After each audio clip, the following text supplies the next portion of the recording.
Has it been like that?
Hey, Now, John, but can you no, hear us? no, the mics aren't on. Try now. Hello? Yes, we're good. Check, check, Hello. check, Can you hear us, John? check, check, check. I gotcha. Well, I can hear Can you hear you, me? but I can't hear me coming out of there. Hello? The switches on the speakers, make sure they're on. And also the main volume on the mixer board sometimes isn't all the way on. We got it.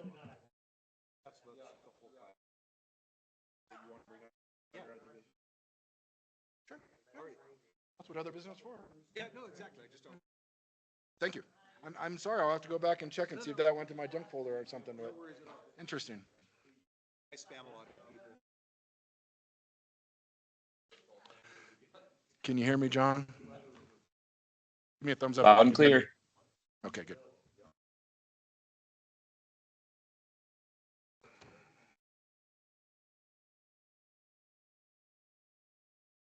Two, three, four, five. We got enough. Commissioner Pingsinger said she was going to call it. I'm here. Okay.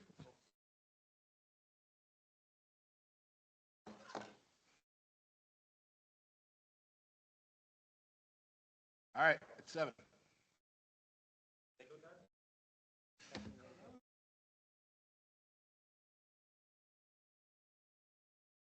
I bring my soda there. I'm just going to turn my camera off while I finish my last few bites of dinner, but just holler if you need me to flip it back on. That's fine. I only put my camera on when I'm speaking on virtual. Okay, can we call the meeting to order? Yep. Meeting to order at 7 o'clock. Alrighty. Vice Chair Williams, Here. Chair Reese, Present. Commissioner Dye, Present. Commissioner Pinziner, Present. Commissioner Glasser. Present. I don't believe Commissioner Duggan's still on. Commissioner Cornell, Here. Commissioner Mahol, Here. and Mayor Pro Tem Sterling. Here.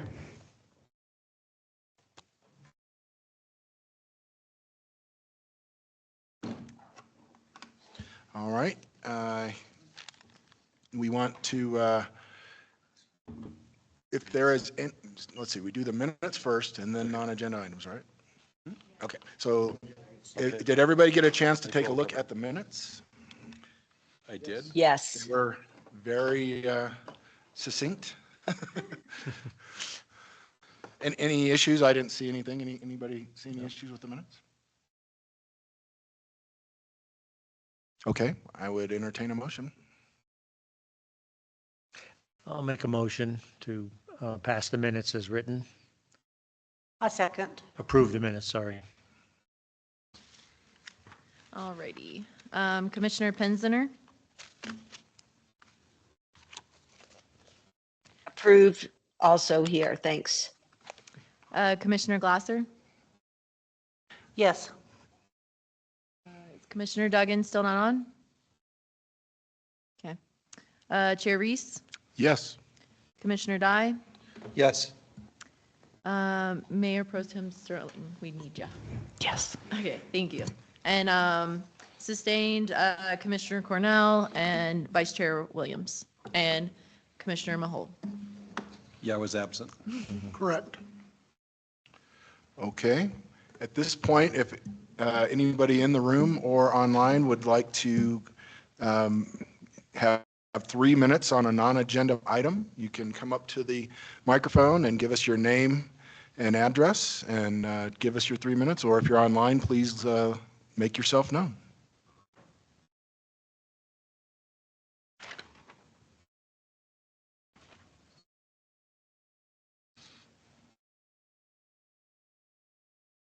Okay, seeing none, hearing none, we'll move on to the first agenda item.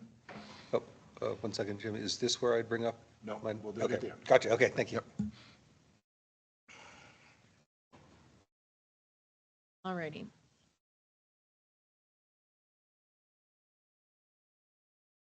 Okay, so this first action item is consideration of a lot line adjustment for 506 South Peak to Peak Highway and 580 South Peak to Peak Highway.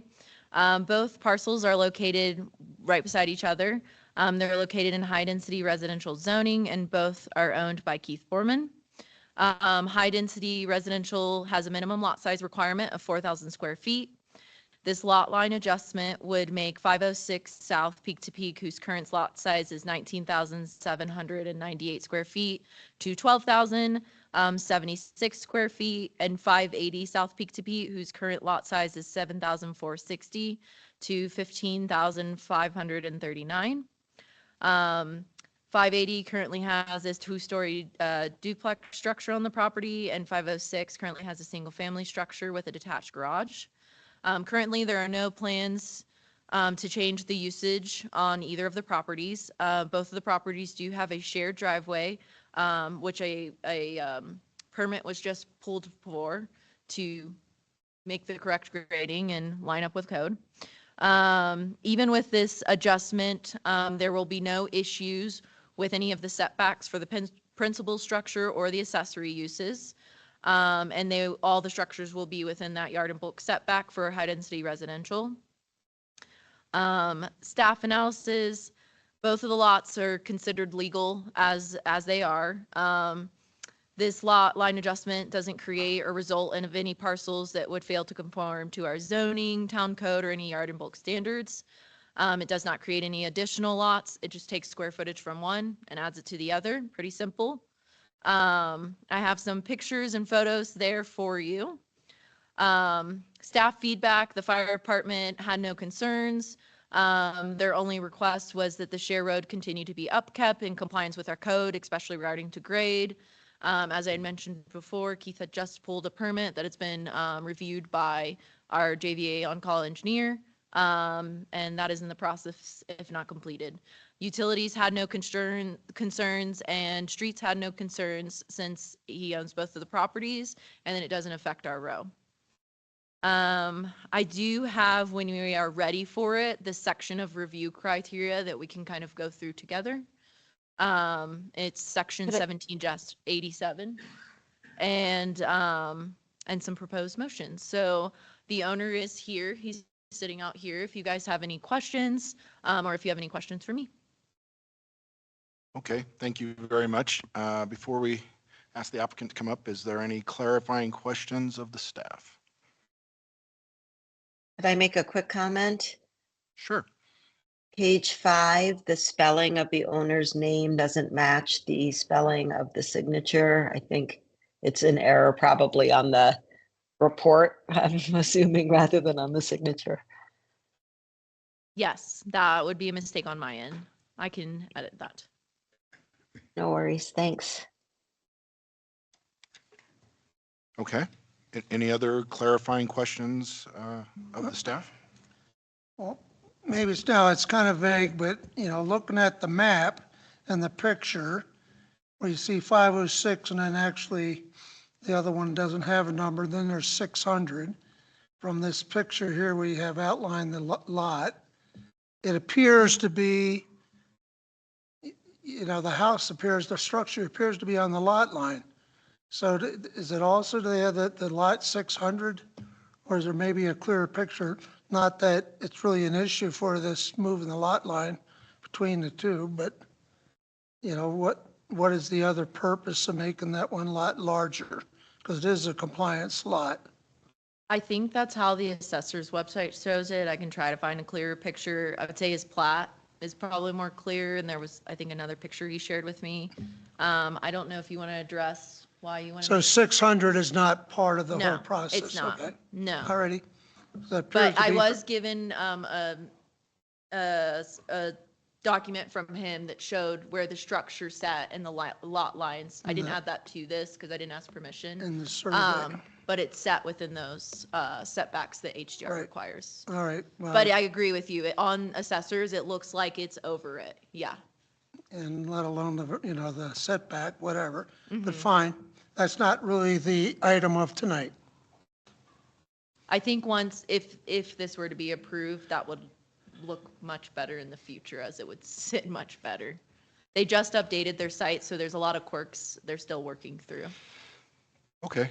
Mr. Borman, do you want to come forward?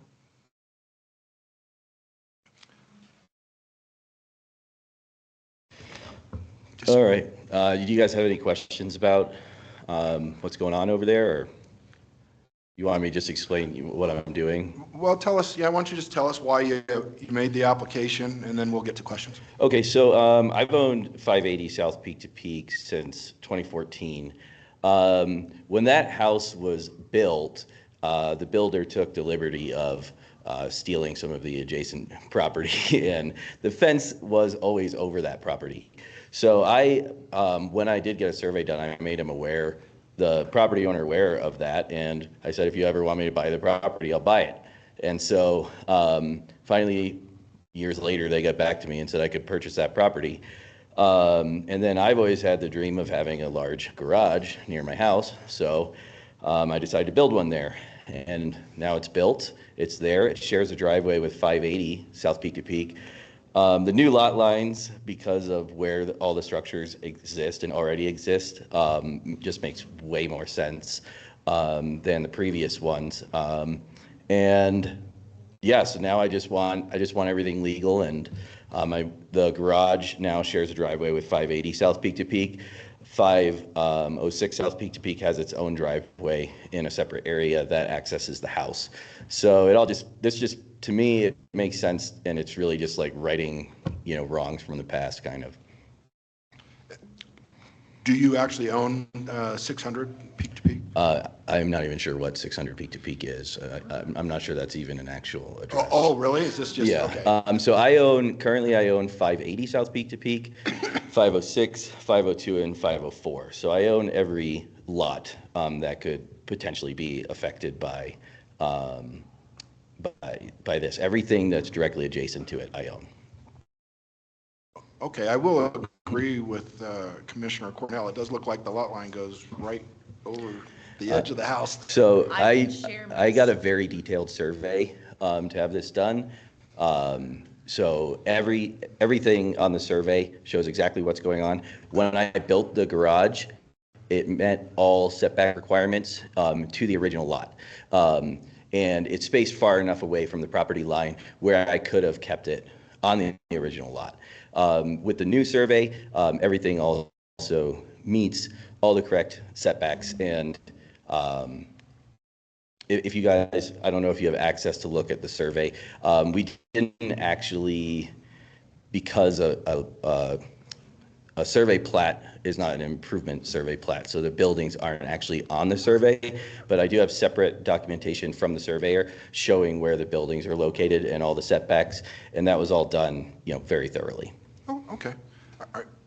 And this could just be, I mean, this looks like this Google Maps, isn't it, what we're looking at in the packet? Yeah, So it's that their, house is my neighbor's. That's, yeah, that so is not me. 600 is his neighbor's, 580 is there. I will try to pull up the plat that's a little bit more detailed. But it does even on here look like it sits on the lines, and the plat Yeah. he showed me did not. Otherwise, I would have not Right. brought that to you. But give me a Yeah, second. and that assessor's website, there's like a written warning on there somewhere that says that this is not to be used for property lines. No problem, and we'll take, you know, our staff and your word that, you know, over something that we just looked up on the internet. Okay, that's good, and so you're looking to expand that to make it a larger lot to, is there any plans to do any additional building? I'll be building next year on 502 and 504, which are the two lots behind it, but these lots are done. There's nothing else happening on them. Okay, I already built the garage. I built it last year, and all those permits are now closed, and I've had my finals done on that building. okay. Any other questions for the applicant, Mr. Borman? Well, I was going to ask if there were any impacts or foreseeable impacts on the neighboring properties, but you already answered that. Yeah. So have you received any feedback from anybody living on neighboring properties? No, I've not. Yeah. The people that live in 506 is actually, my brother lives there. So this is great for us. It's basically like a shared property now. Yeah, great. But it's set up in such a way that that house would be very private. Yeah. For mine and the other neighbors are renters that really don't give a damn about anything. And nobody else, that you wouldn't notice this. Like Yeah. everybody would have probably already assumed that was my property because Right. that's what it's always looked Yeah. like. There was a fence, like they went through the middle of the other yard, you know, for, that's been there, Yeah. whatever, 40, 50 years or something. Yeah, great, thank you. Go ahead. Can I ask staff a question then, if everybody else is done with them? And just clarification, so I think this is one of the first times we ever used the new Chapter 17. So as my understanding, it doesn't go to the board? This is just the approval process for you? So, yeah, so this is, let's see, this is reviewed administratively by the town administrator and approved by the planning commission, where the town administrator and commission come to this conclusion. I don't believe, is there, Attorney Madison, any kind of resolution or anything that has to go to the board after this? No. No, it doesn't. It does Right. not. So Yeah, this it's really, is it's an administrative process. very good. That's the way I got from it, so I think it's actually the first time that we've used the new Chapter 17. It works, Roger. Yes, I believe this was part of the adjustment we were working on before Miranda left. And so to try and streamline some of the process. So, yeah, if it's pretty straightforward, I think that's good. Save the BOT a little time. Any other questions for the applicant or before we bring it back to the? Just a comment, and this may be for staff. If you were to sell one of the lots, with the lots changed in this regard, that would simplify it? Yes, like if I were to sell the 506 peak to peak right now, I would have to sell, you know, my garage, which I would not do. Right. So yes, it would. It simplifies the whole matter. Yeah, basically. because now with the garage having a driveway at 580, it really wouldn't make any sense. So yeah, it would turn 506 into a, you know, a marketable property, but I have no plans to sell it. Okay. Even though it has a shared driveway, right? It's Uh, shared the between- the shared driveway is only to the new garage that I built. Okay. I built both the garage and the driveway. Okay.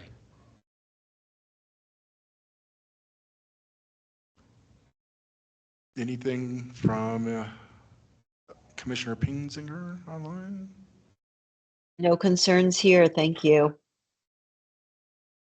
Okay, then we'll, thank you very much. Appreciate Thank you. you bringing this forward. We'll close that portion and see if we want to entertain a motion here. Public comment? Oh, I'm sorry. Thank you. I appreciate that. That's why you're here. If there's any public comment that would like to speak on this agenda item, please make yourself known either either online or come forward here in the room.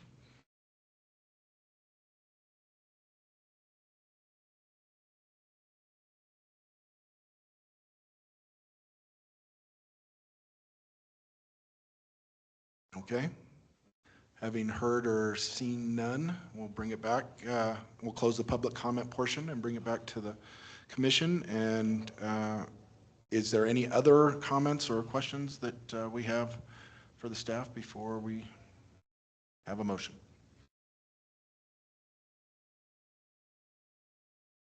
Okay. If somebody wants to make that motion, it's. I just wanted to confirm, do we need to run through the criteria with this board and speak to all of them? Honestly, because this is administrative, I'm okay on a legal aspect if the board just, or excuse me, if the planning commission just approves the resolution. Okay, thank you. And I'm going to have faith that everybody has actually read through all this, you know, what this is, but I think that that is very clear in here. Does anybody want to make a motion?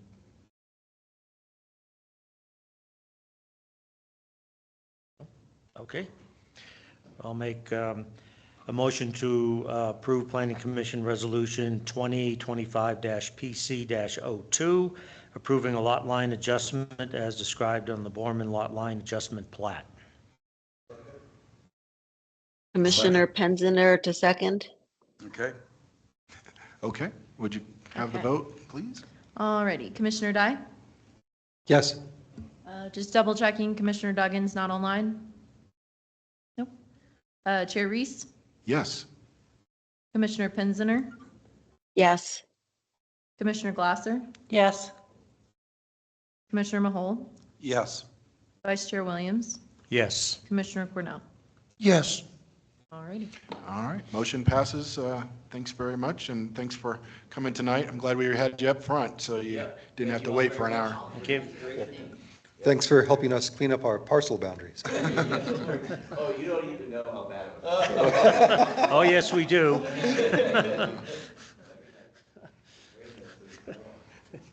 All right. As I scroll down to the next.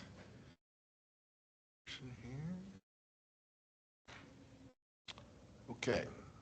And now it looks like the next piece is the, let's see here.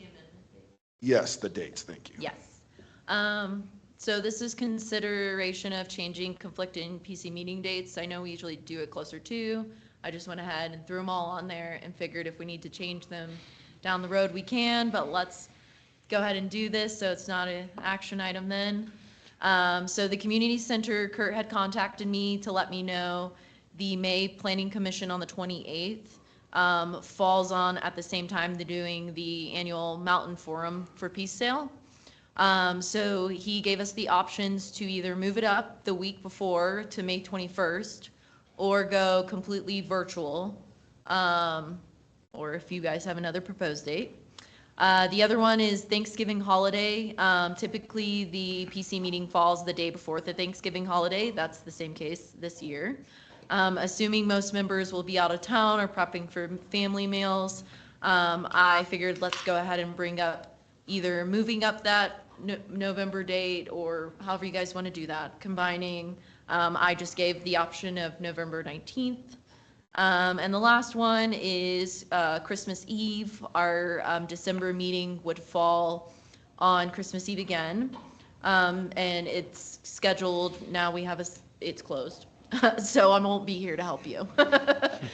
So I recommend moving the PC meeting to December 17th. Again, these can change as we get closer to, but I figured let's just go ahead and tackle these while we're tackling May. So I'm open to suggestions that works best for everyone.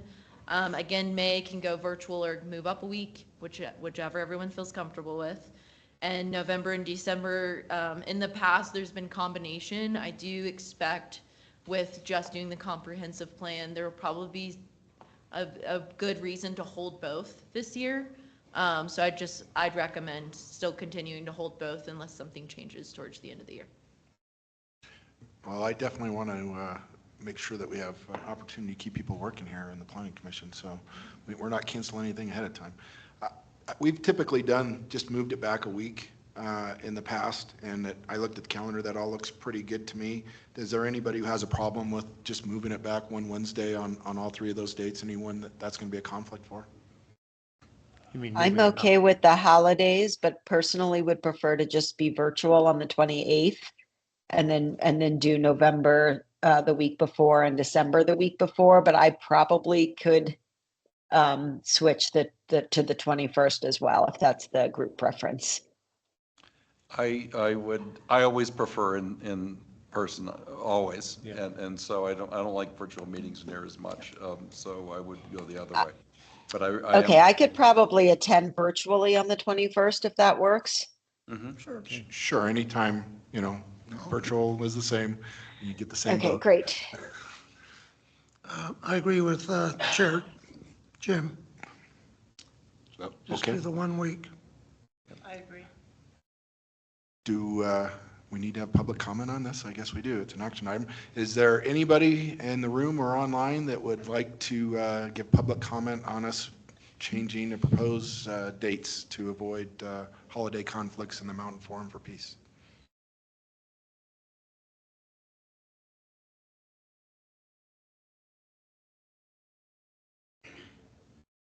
Okay, having heard none and seen none, we'll bring it back to the room then. Is there any further discussion before we call for a motion on this? Let me just ask a quick question. So by moving it up to the 21st and based on what we expect to be doing in May, that our knowledge so far, Yeah. would there be any issues with posting or?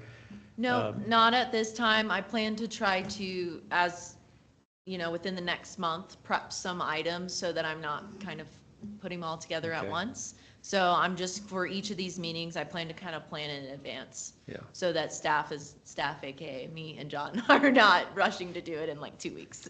So I don't foresee any Okay. issues at this time.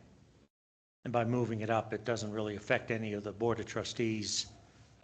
No, Meetings. I gave all of these dates to Kurt just to ensure we weren't like conflicting with anyone, and they are all fine, he said. Okay, sounds good. All right then,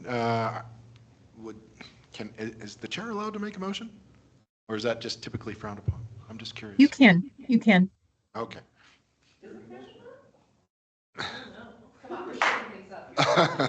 That's right. I would accept a motion from somebody else, but if there's too much of a lag, I will jump in. jump in.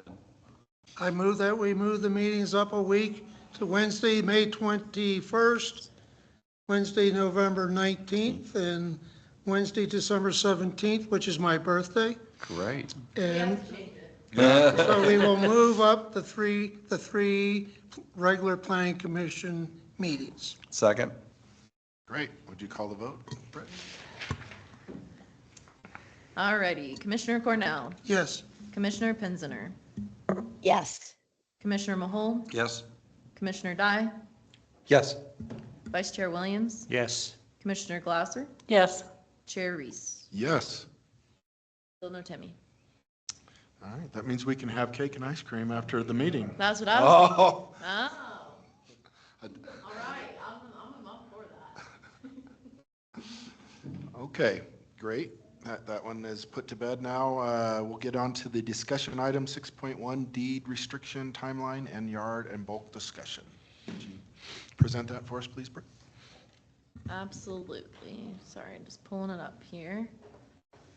All righty.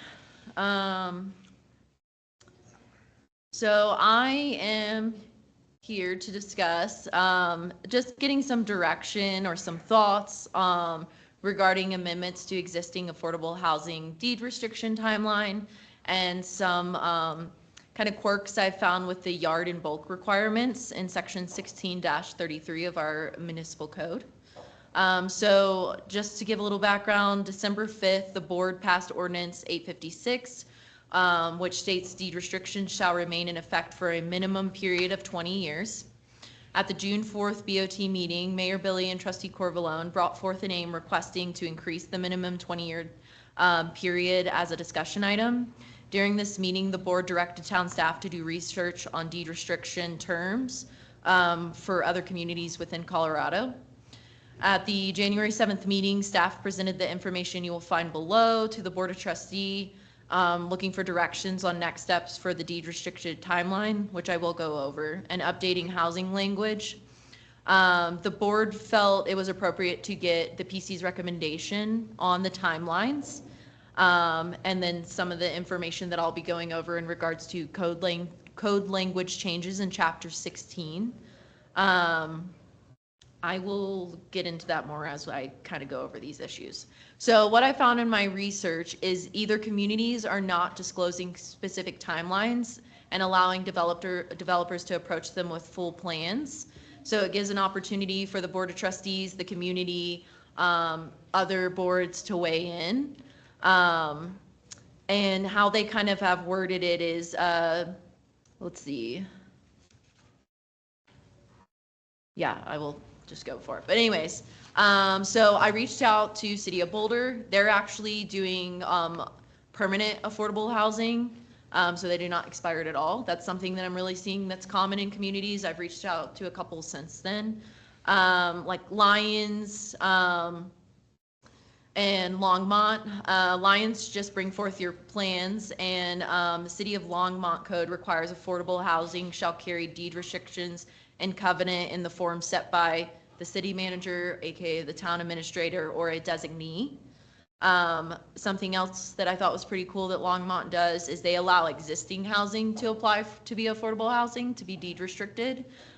There are criteria that they have so that you're not getting like an old mining house, but something I found interesting that could be good for our community. Boulder County is very similar. It's decided by city manager or designated individuals. Georgetown is city manager and town attorney. And then Lafayette has no mention of a specific timeline. So again, a lot of communities are either going permanent or just allowing the developer to bring forth. So going forth with that, I would say town staff is suggesting to change the language to Board of Trustees, town administrator, like going that route to allow to see what all are they offering. So then the deed restriction might need to be longer for someone who's asking for a little bit more, or can kind of just give us that flexibility. Something that has been mentioned by Chair Reese is maybe having some language of like a minimum of 20-year timeline or something along that lines. I really didn't get great feedback from the board on, they'd love to see more than 20, but there wasn't really, let's see what the PC thinks about this, is kind of how it went, which is why I'm back at you. So, and the other thing, they're both kind of big, so let me know questions and if you want me to split this up a little bit better. But I've been having a lot of conversations with affordable developers now that we have some new developments, and individual homeowners who are wanting to build affordable housing, so creating like 1 to 2 units on their properties. And with Ordinance 855 came updates to our definitions of duplex, triplex, and fourplex. So duplex is defined as means one structure on a single lot containing 2 single-family dwelling units, each which functionally separate from the other. The dwelling units must be separated from each other by a 1-hour firewall. Yeah, I'm all, yeah. And so the same goes for triplex and fourplex, but it just changes to 3 single-family dwelling units and 4. So the issue that's kind of been created is our yard and bulk table. The definition of a minimum lot size is minimum lot area per lot and per dwelling unit, which now means if you're going to build a duplex and you're in low density residential, 16,000 times 2. And so for me, that really eliminates the ability to create density, and especially for developers coming with affordable pieces, like our owners that are wanting to build on their own land. Not everyone has the option to build on town land where there's no setbacks. So it's really creating the opportunity or the lack of opportunity to create 2 duplexes or 3 duplexes. So with that being Britt, said. do those numbers ahead. change if it's not just low density, like if it's medium or? Yeah, so if it's medium density, it requires 8,000 square feet per dwelling unit, which now means if you do a duplex, you need 16,000 square feet. Okay, Which to great, thank me, you. yeah, no problem. Which to me is not really realistic if we're wanting to create more housing. We did have a variance that currently our code allows up to 50% of all setbacks besides height, but that number really does not address the number of units. And even with playing around with that, there's still this density component based on this, the way our yard and bulk table is written. Some of the feedback I got from the board, mainly Tanya and Billy, was maybe looking at making a separate table for affordable housing, so that it allows more density. When I originally came forward with this idea or ask, I would say, there's not a lot of large lots within town that, based on analysis, that I think there's going to be these giant units. I still think there's some value in changing the yard and bulk table as a whole to, instead of saying per dwelling unit, to stay per structure. Since all of these definitions have one structure, everyone mentions a structure and then the dwelling units.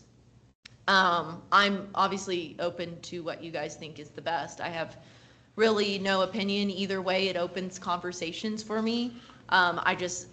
It could be fair across the board, and I don't think there should be a large concern with the lots that we have left that are buildable.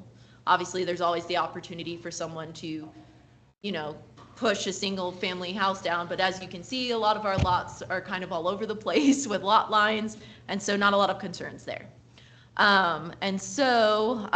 This brings to, I guess, recommendations again. As I was stating before, for amending the deed restriction timeline language to adding that states all required affordable housing shall carry deed restrictions and covenant in the form set by the town administrator, board of trustees, or designee, or however else you guys think.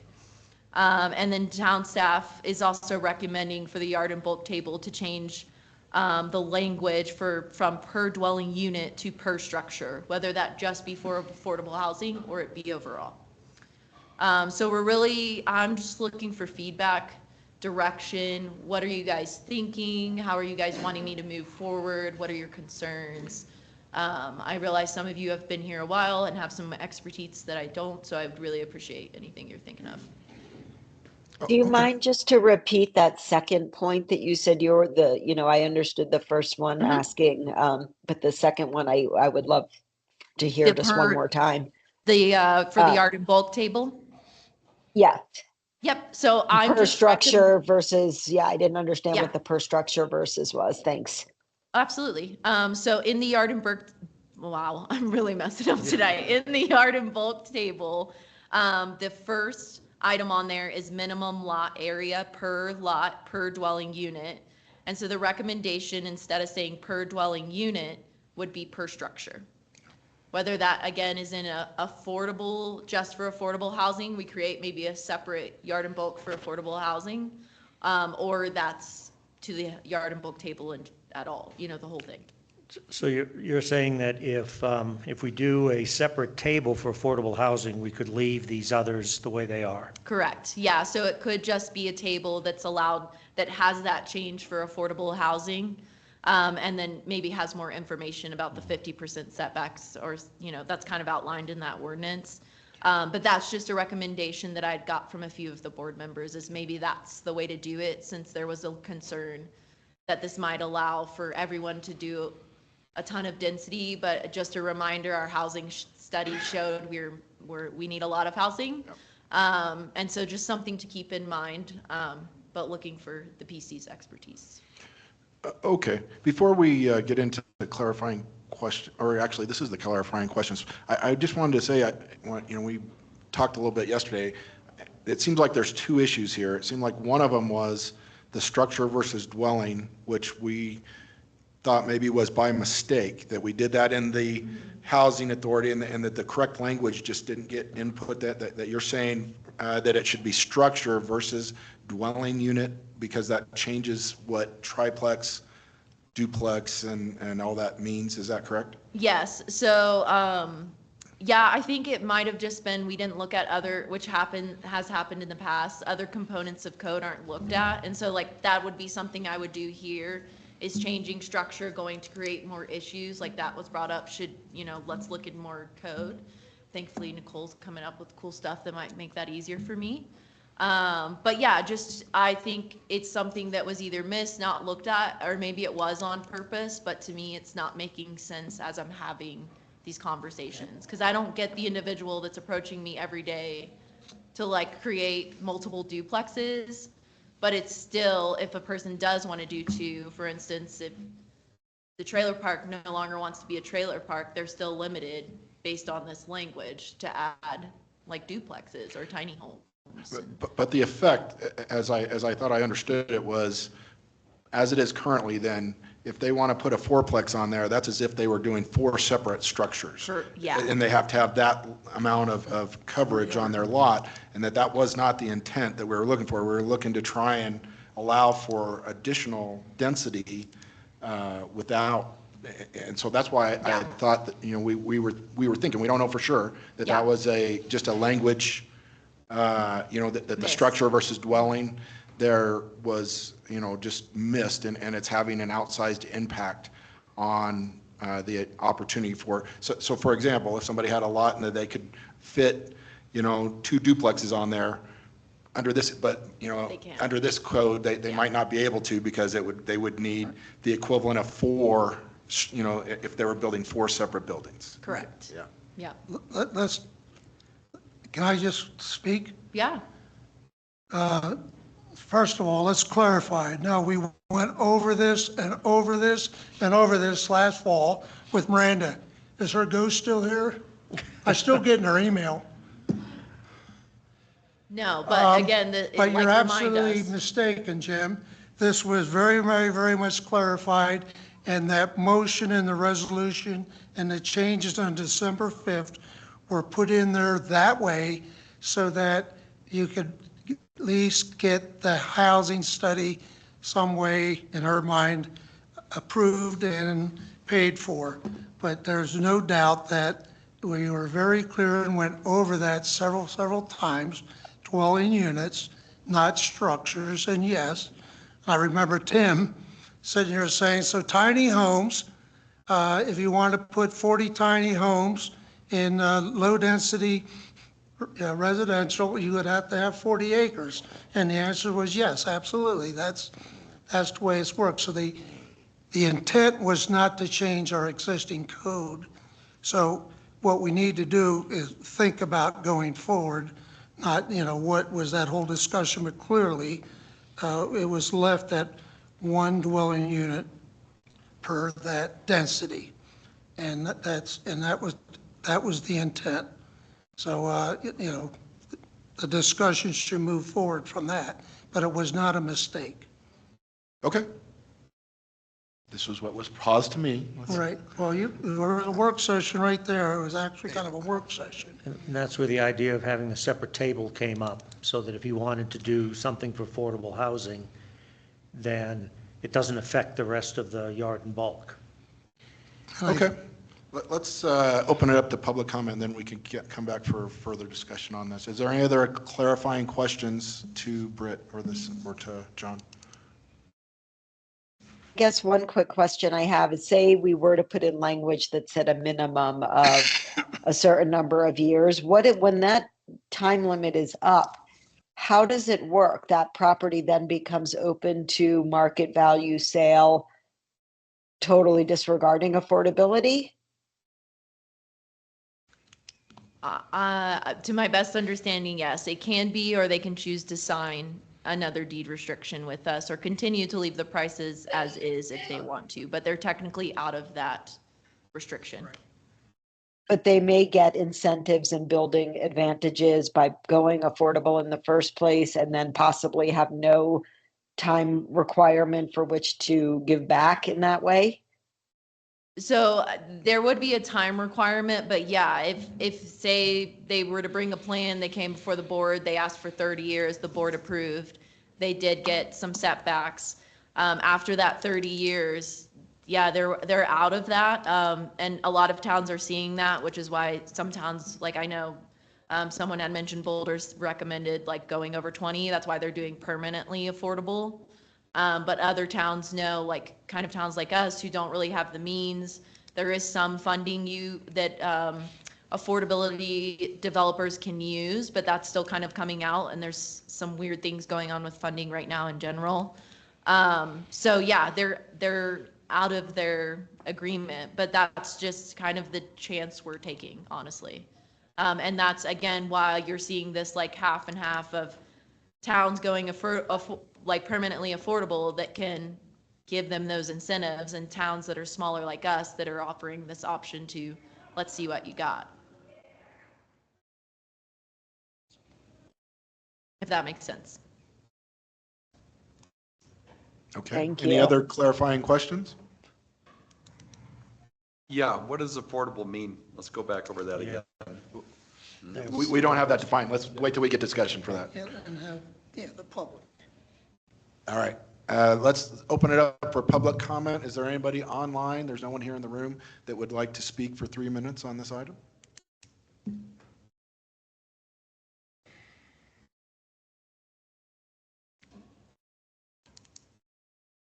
Okay, we'll close the public comment and bring it back for discussion here within the Planning Commission. And this is the time. Go ahead. That was one of the things we talked about was yes, we still have yet to define what affordable means as it applies to this, what percentage of AMI, and so that's something that we would need to do.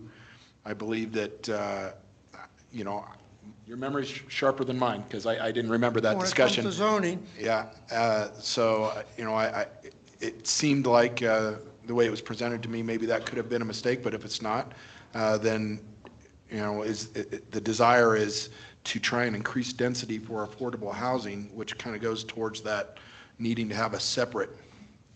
So it sounds like, to me, with Roger's confirmation here, it was not a mistake. It was not just a simple. Yeah, I don't remember it. I'm doing a bunch of different projects, so I appreciate that. And again, that's kind of why I'm bringing this Well, up. Miranda, certainly it was at the end, and we were all under a huge deadline to get it done by that deadline. And see, now you have the floor here. I just feel like the deed restrictions, it's almost like two different subjects. And we had to talk about It them is. separately. So we got to do one at a time, I think. Yeah, and I think that's fine. I originally, again, I just brought these up. The whole goal of this year, and we've kind of been working with Chair Williams and Chair Williams, sorry, I'm used to old. Chair Reese and Vice Chair Williams is working on strategically planning out some of these issues we're seeing. The reason this is like a huge issue for me now, and both of them are, well, one, Trustee Corvalone and Mayor Billy have both been asking me about the deed restriction timeline.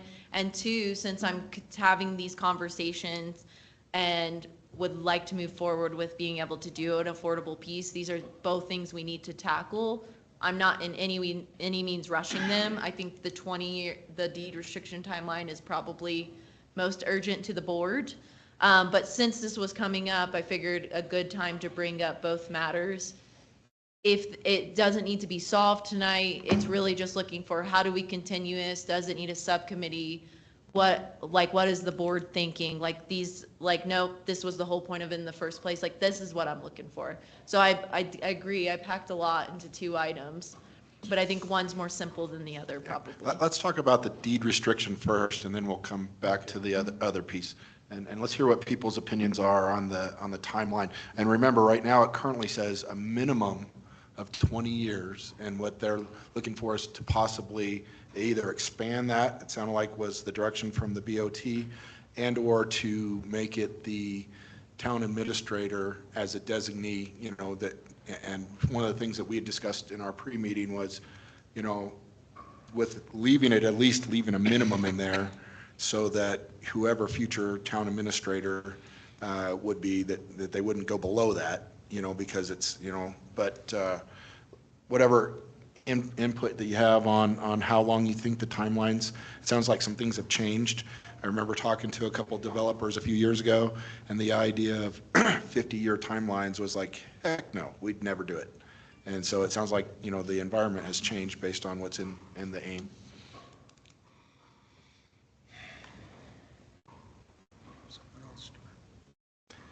My impression is that, if no one else wants to say that yet, is that I like the idea of having a minimum and then having it be, you know, something that the town administrator can determine based on direction from the BOT.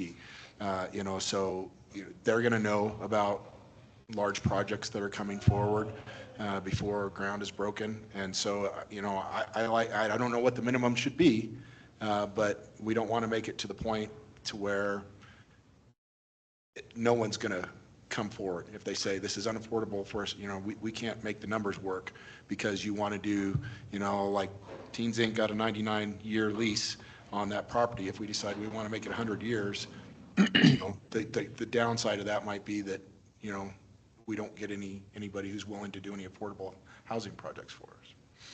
Chair Reese, Yes. I just wanted to comment on what you just said.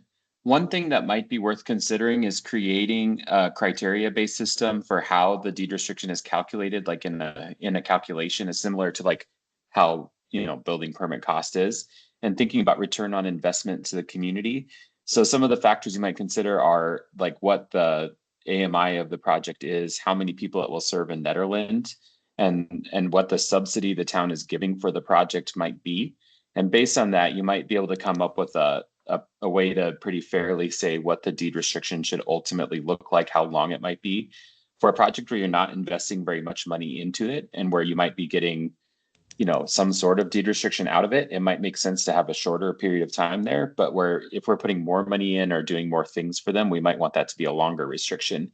And so I think something like that, where there's a sliding scale of, you know, just depending on that return on investment for the community in terms of what the housing provided is, it might, and like looking at the housing needs assessment and how it meets those goals or something like that might be a really fair way to look at that. Yeah, and I agree with that because I think every project's different. And I suspect the reason that a lot of the other towns don't have a set deed restriction is because projects are different. And depending on what makes sense for that project. So by having what John suggests, some way to calculate what that should be rather than lock you into a 20-year or 30-year and keep more flexibility in depending on the project and the size of the project. Yeah. I wonder, John, I if fully in your, agree. Sorry, I just wanted to say they go hand in hand for me too, the deed restriction with the amount of subsidies and the offerings to the project and incentives. okay. John, have you ever heard of a situation where you would ever want it to be less than 20 years? Like if they were doing, you know, maybe 30% of AMI for 100% of units or something like that, where we would need to have the incentives be, you know, really, really good to be able to get that kind of a project? I don't think you'd see a project where we were doing something to support it where we'd want less than that. But if it was like, say it was a market rate project and they were just putting in some affordability measure for a period of time, I don't want to like take that away from us if we're not giving anything away. But I really think a 20-year minimum is probably fair. There is like places that do 15 years, but I think ultimately if we are going to create affordable housing, it's like town hall. You wouldn't build town hall and sell it in 15 years. If we're going to use town land or town money to build something like that, we want it to be as long lasting as possible. And I think 20 years is a pretty fair number for a project like that. I think a lot of them now you'd see at least 30 years. So I think like if you have that 20-year number just in case it comes up, and then you can go up from there, that might be a good starting point. And we could see if we find any use cases where it would make sense to go less. But is it your recommendation from your point of view that the 20-year minimum and then the having you as the town administrator be the determining factor based on project? Is that what your overall recommendation is? yeah, and if the commission would like, we could look at what criteria might look like for an equation for how we would determine how we'd set that. And that could be like partially through negotiation with people too, but some kind of system to keep it consistent so that there's not, you know, it's not So there's like predictable rules, I think would be good. Well, Jim, so I think the way we are right now, if it's any more than 3, so 4 dwelling units or more is going to go through like a PUD or a special review. So the town, or possibly even through a subdivision if they're doing it this way.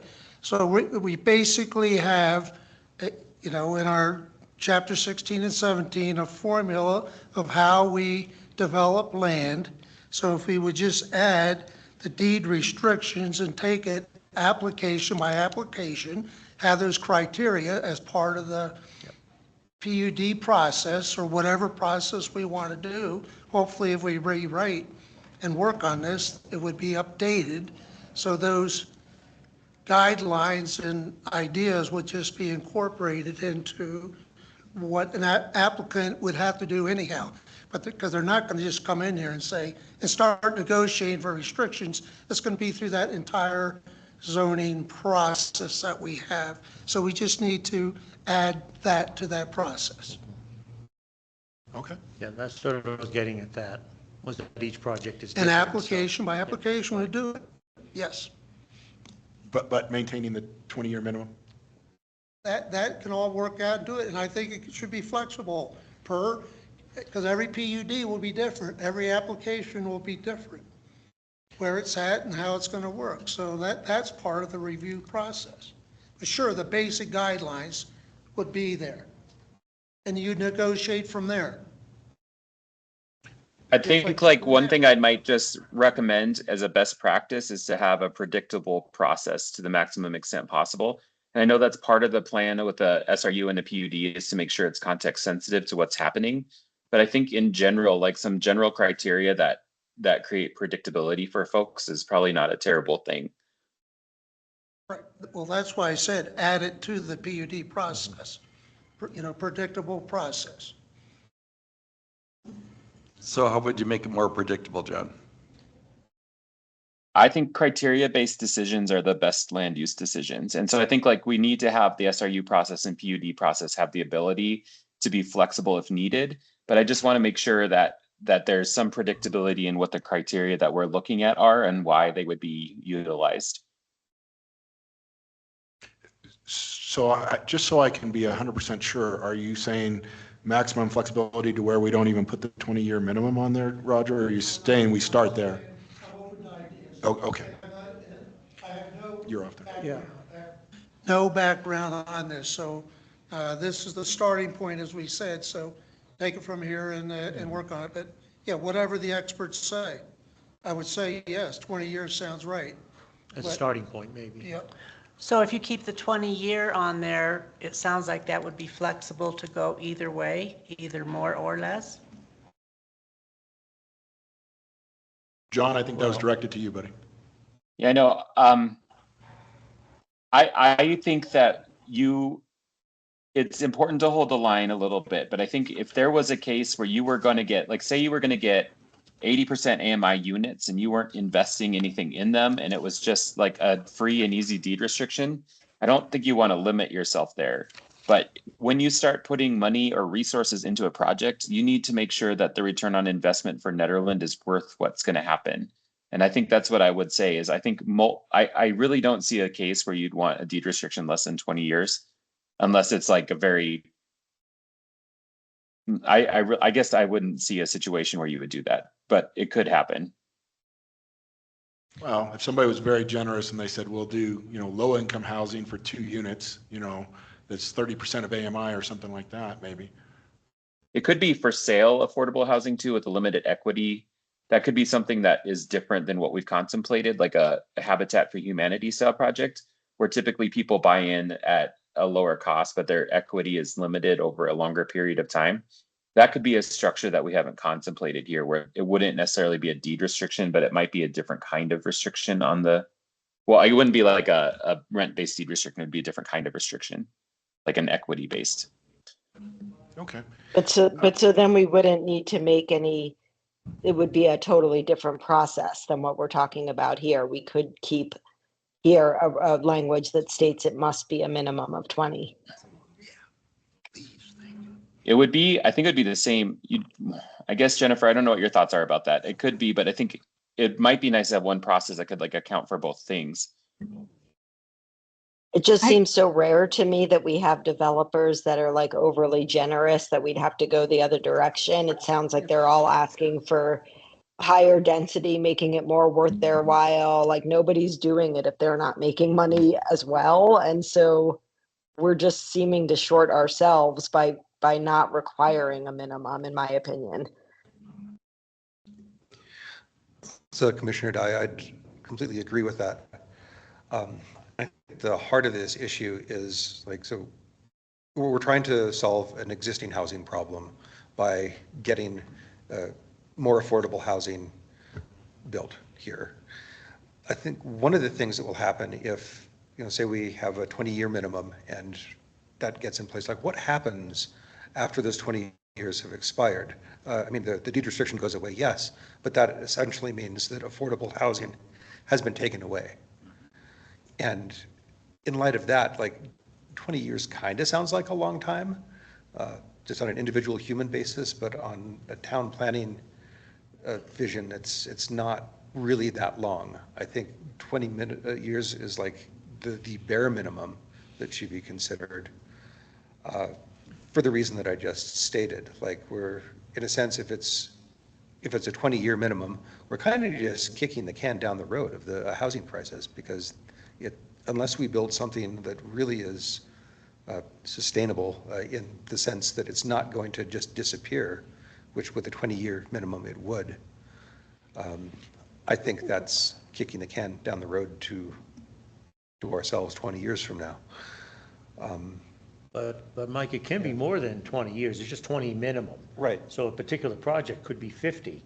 Right. It could be more, Right. and that's set as, like Roger was saying, as Yeah. part of the Yeah. PUD process or whatever process we use. Yeah. Project by project. Absolutely. Yeah. So that kind of brings me to my second question, which I don't have the expertise to answer or even begin to explore. And that is like, so if we were to completely erase the limit, I mean like raise it, it's like say that it's in perpetuity. Forever? Yes, forever, thank you. How many developers would that deter compared to having a 20 or 30-year limit? I don't know how to quantify that. Right, yeah, exactly. I don't even know where to begin answering that in a real measurable manner. Do you have any experience with that, John? Yeah, Chair Reese, I was just going to mention that one thing, the other piece of this that we want to remember is this isn't the plains. You don't have unlimited development opportunities. And I think, Roger, that's the other point about the density too, is that we have only a couple of places where we can do this. And it's going to be important that you guys take these shots and get them correct. And so I think like one of the things you might want to consider is like, if we're going to do these projects, we want to make sure that people are set up for success the longest way possible. And ultimately that's for the town. And I think when we look at a developer, it's important to make sure that they can come in and do what they need to do. But it's also most important that the town gets the return on investment that we're looking for. If you're going to do anything for a developer, they need to provide like their proper thing for you as well. And that's how I'd answer, I think, is that it's just important to make sure you do that. The other thing, and Kate is on the call for another thing, but she made a good point. If there are going to be state funds in there, they're likely going to require something like at least 20 years, if not 30 on some of these grants. And so we can change that. We can do different things. But if we're really talking about like Prop 123 and working through some of our state resources to help these folks, it may not be terrible just to align to what common practice is in terms of deed restriction length. Kate, I don't know if you want to, or Chair Reese, if you want to, she has other insight to that too. So I don't want to steal her thunder there, but I just wanted to make that comment because it's a good one. You're more than welcome to jump in there, Director Massengill. Thanks. I just wanted to share. So my background is in affordable housing with the city of Boulder, and I did help draft their underwriting. And I told John that I would share what I used to work with, but it does pull out those key items that give the baseline to have the conversation while having the flexibility that you would like.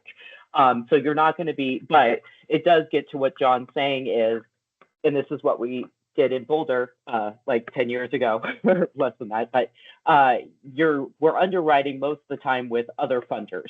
And so you want to not be a complication and have that baseline and not make it harder for developers to be able to come in and do this, and for everyone to make sure that they're getting what they need out of the deal. So the easiest thing to do is to keep it baseline and to have it be like with the major funding partners, which are all, it's honestly, most of them, a lot of them are 25 now. So, but 20 gives you that flexibility that there may be some funders that will do that, but it just kind of gives you that. So I'm happy to answer any questions, but that why I was negative on here, but it is a lot of my background is in affordable housing and with the city of Boulder. Okay, do you think that that would then be a barrier if it was higher? It sounded like, you know, or would it be they see the 20-year minimum and they automatically assume, okay, I'm going to get this for 20 years? Or if we had it for 30 or 40, that would be something that they would be like, all right, we're not even considering doing anything in Nederland? No, you know, I think it really depends. Savvy developers, it's not going to deter them. Honestly, what it's hard is for the people on the back end that are monitoring these projects. And that's where the permanent affordability, that's where it really costs. And that is that forever monitoring and making sure that you're maintaining compliance. When it's home ownership units, that's one thing. But when you're starting to talk about multifamily housing, you know, you're talking about the town of Nederland. Like if we got to some point, town of Nederland would have to hire staff to be able to do that.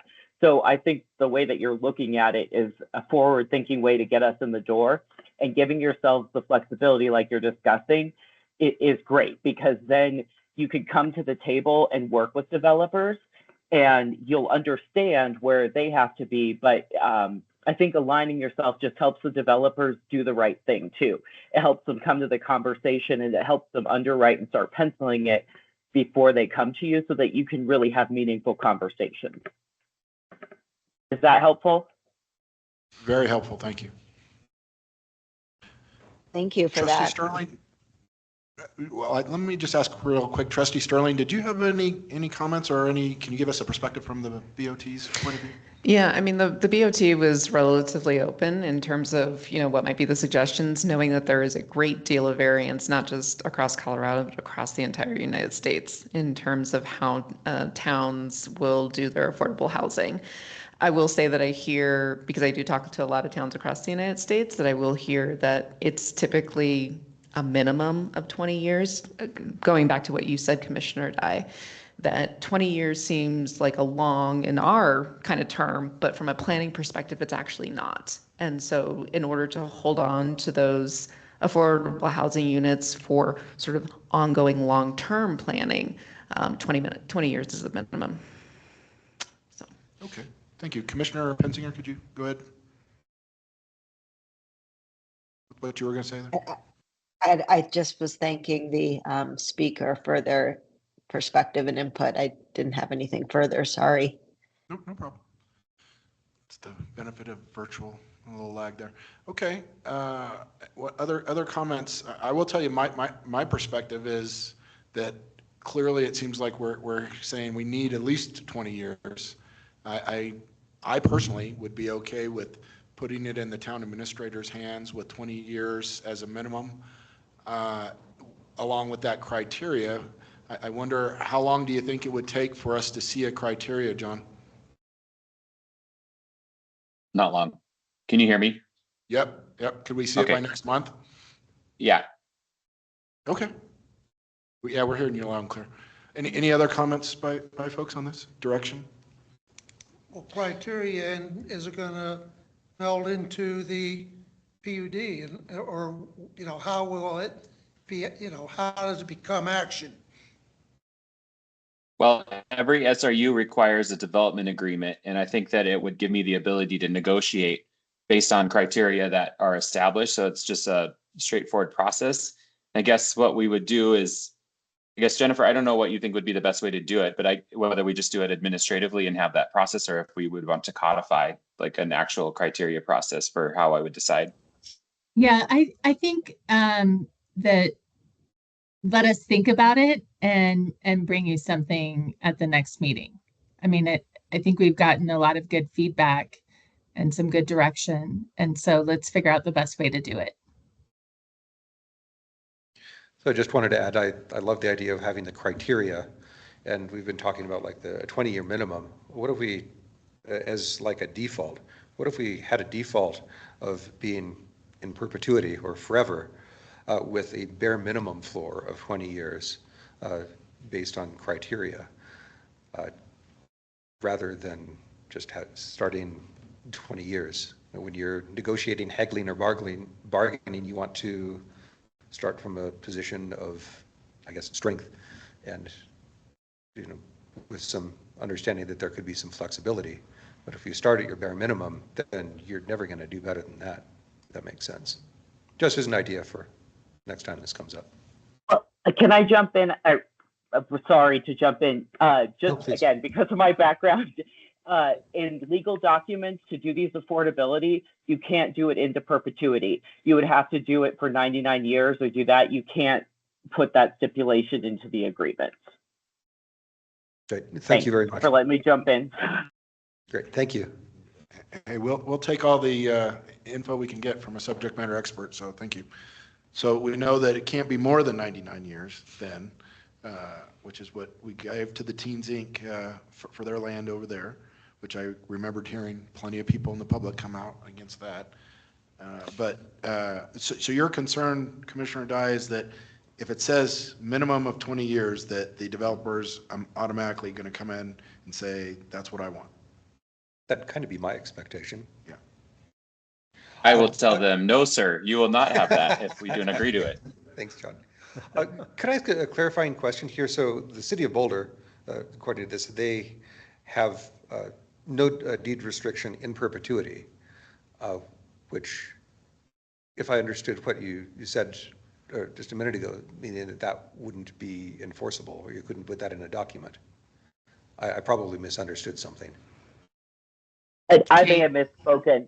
It's all of City of Boulder's deed restrictions are for 99 years.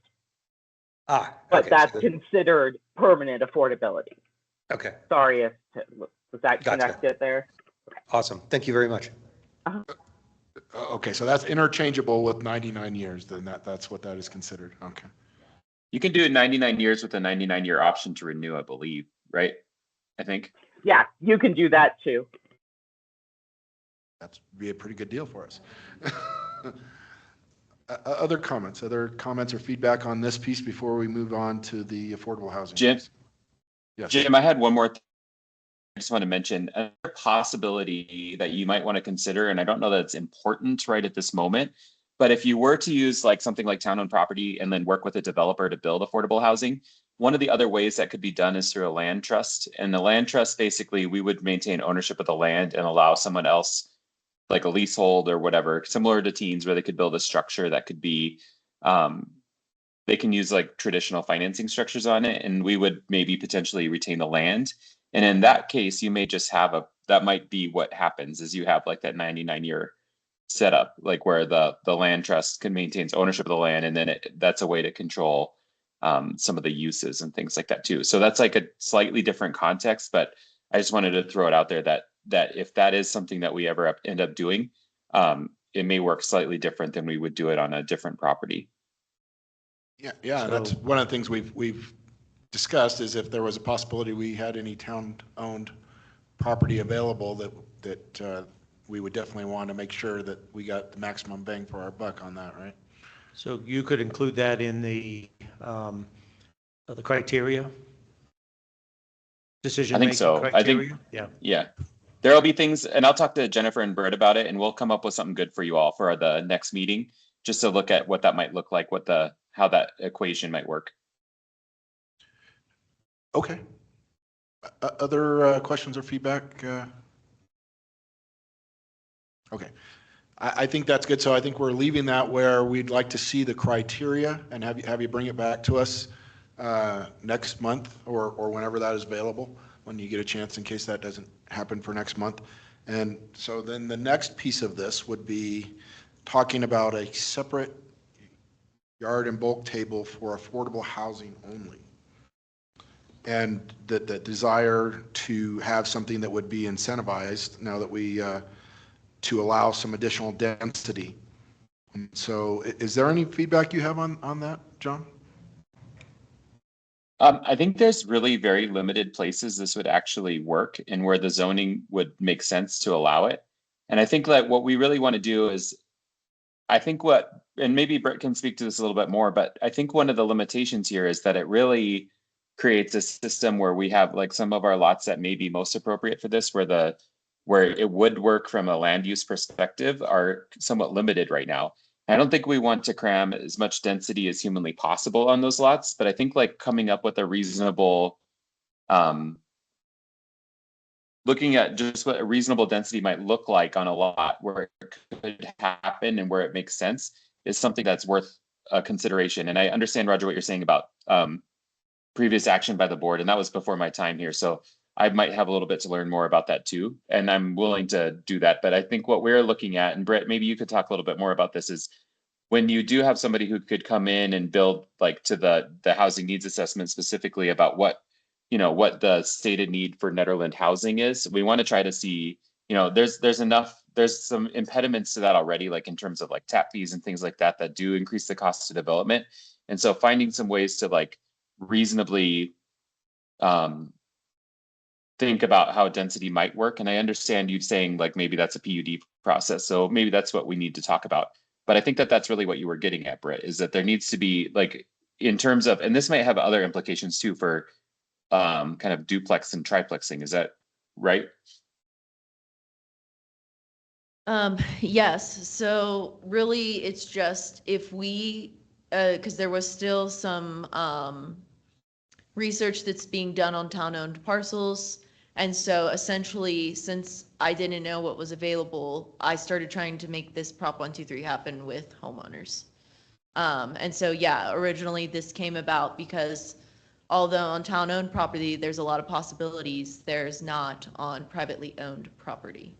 And so I was trying to create an option for Nederland to actually get some affordable housing and meet these 13 units.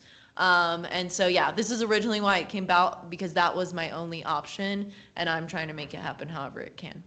Obviously done correctly, but just if there's 3 owners that want to do a duplex apiece, that could be 6 units if they want to make both affordable. Britt, could you like, without talking about specifics about like any case, like kind of mention like a situation where it became problematic, just so we have like something in our heads to think about? I don't know how to do that without mentioning a specific case. There's just would owners. it at least go ahead? Sorry, Brett. I was ask going to say after. there are owners who have the capability of potentially doing, more than 6 units per se, or up to 10. But the way this code is written, they could really only do 2 duplexes. But they have the potential to do more based on the density of their land, and it makes sense where the land is located. So we're not talking super dense development here. We're talking like small scattered site projects where we're having maybe 1 to 10 units or something like that. Yeah, like a stacked looking duplex, like something that's small that fits the area. Like that's the whole goal of these, is not to just have this eyesore in the middle of someone's potential neighborhood, but go ahead. If the initial zoning was set up to protect density for the lot and those around the lot, isn't there going to be a huge public outcry if we change that for certain developers that are going to then come in with greater density, really, when the initial plan was to kind of create affordability without imposing the density on those who maybe purchased an area in a lower density zone because that's the small town, mountain town vibe that they were looking for? Or I just wonder how. Yeah, I can, like in a generic, say some of these properties might already have density on them. But otherwise, yes, that could be a thing. But then you're essentially asking me, and if we get a housing coordinator, to try to not convince, but see if people are interested in doing 1 unit apiece and somehow we get 13 units, or we look at a way to take some of this previous housing create criteria and see if people will deed restrict. But I don't know if you've looked at the TAP and PIF Right. fees lately. There's not a lot of funding for that. So like you're asking, Right. Go ahead.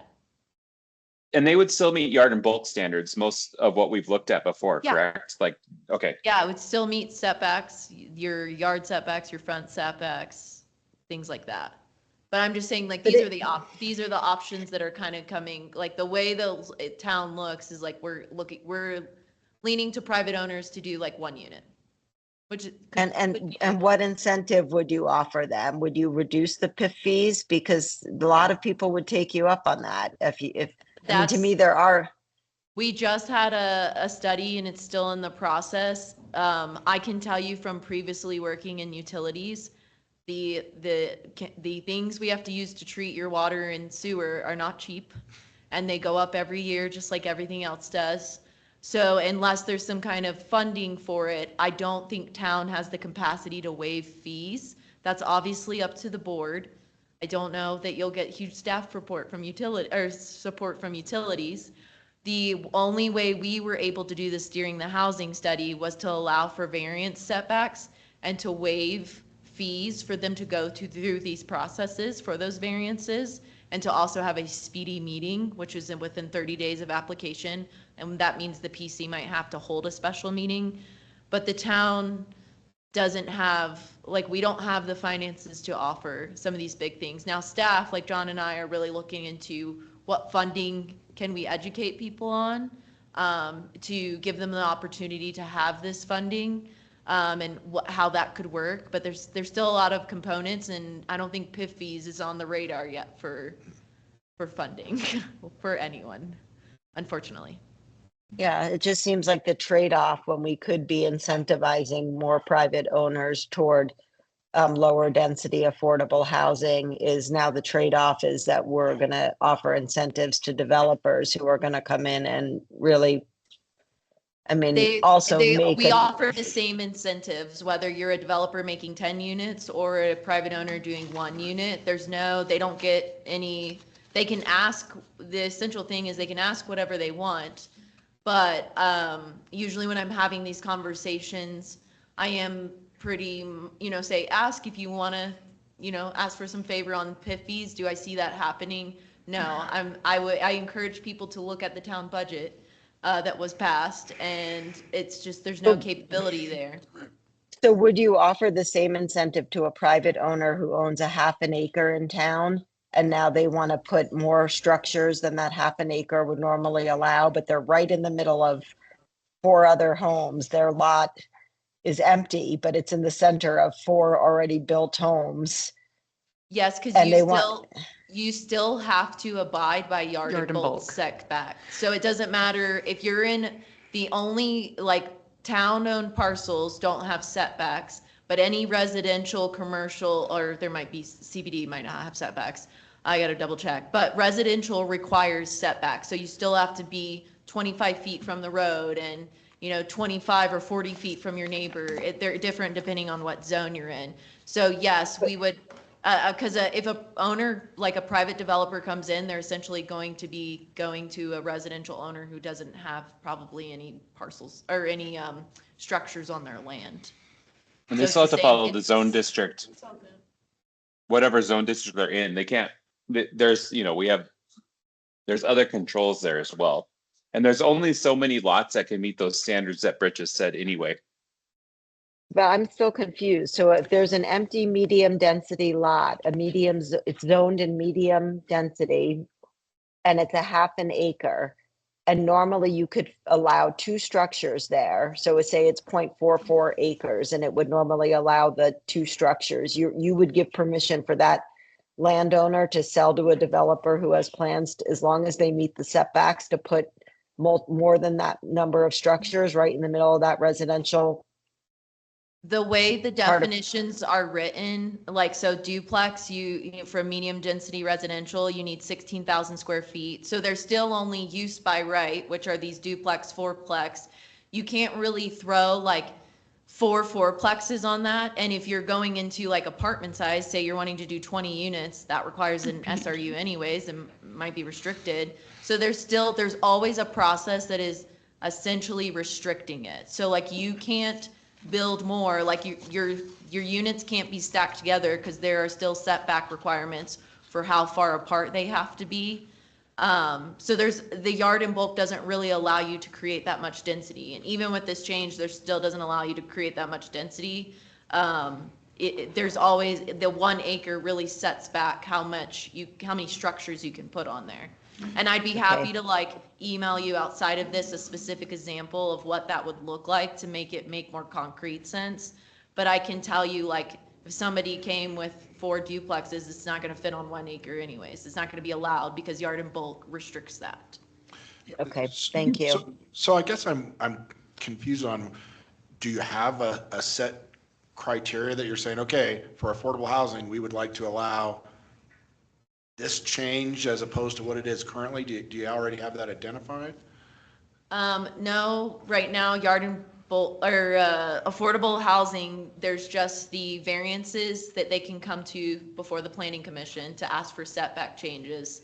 But essentially, it's just someone coming to me and saying, how many units can I build affordable on my house? Can you help me with that?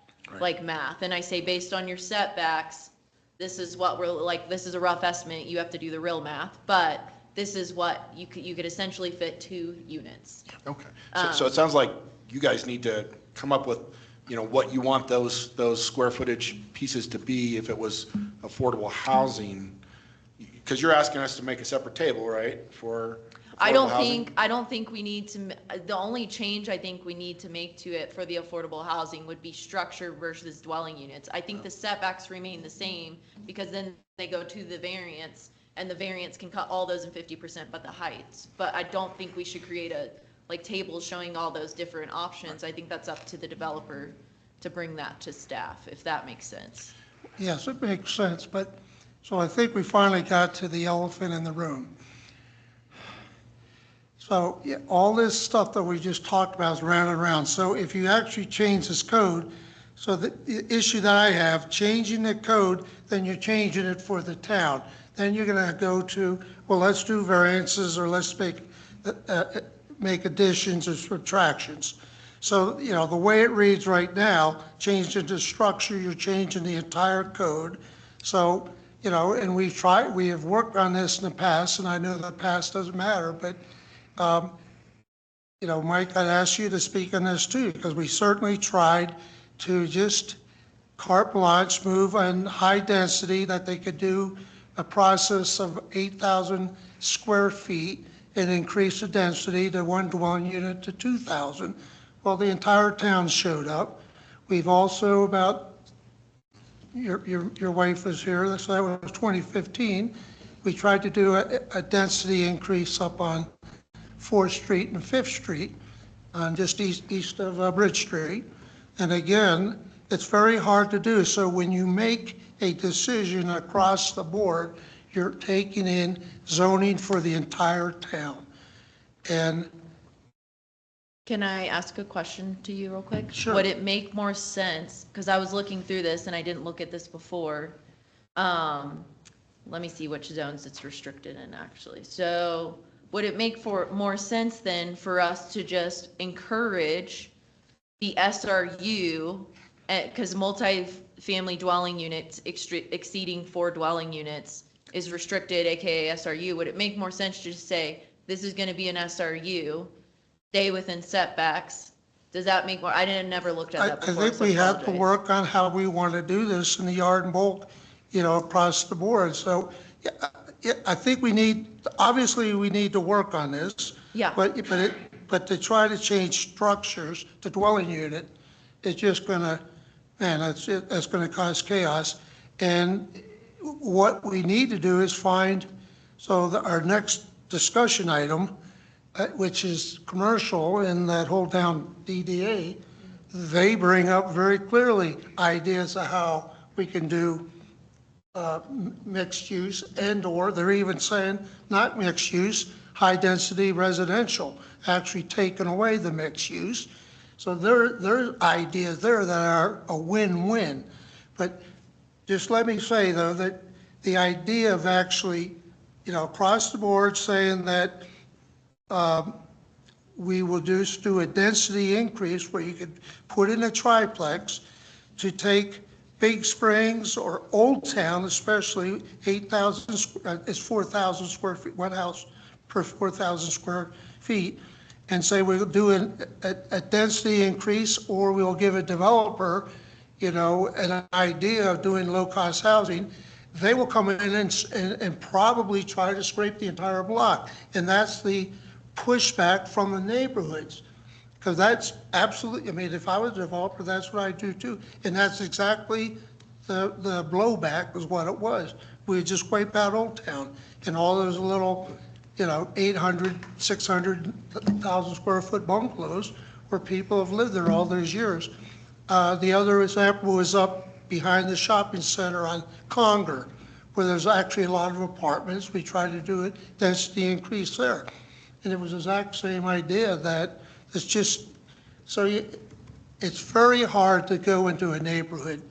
If we just look at our zoning headlines a year ago with Miranda, with the update removed, that said in all residential zones of high density, this is predominantly single family dwelling units. That was the headline across the board. So part of the housing study, she removes that paragraph, but we removed it, and as, okay, now everything will be right, we'll be able to do high density dwelling units, but the town is still the same. These Hilltop over here, across the street from here, they go in there and try after all these years, 50 years, to say, well, someone should have, because it's going to be low cost, put a triplex in there or a sixplex. It's actually a very hard decision to make. Excuse me, but the plan that the DDA puts forward, so I would just say that, and we'll go into that, but the DDA puts forth, and they even highlight places for housing. And it's actually, that part is actually a very wonderful plan.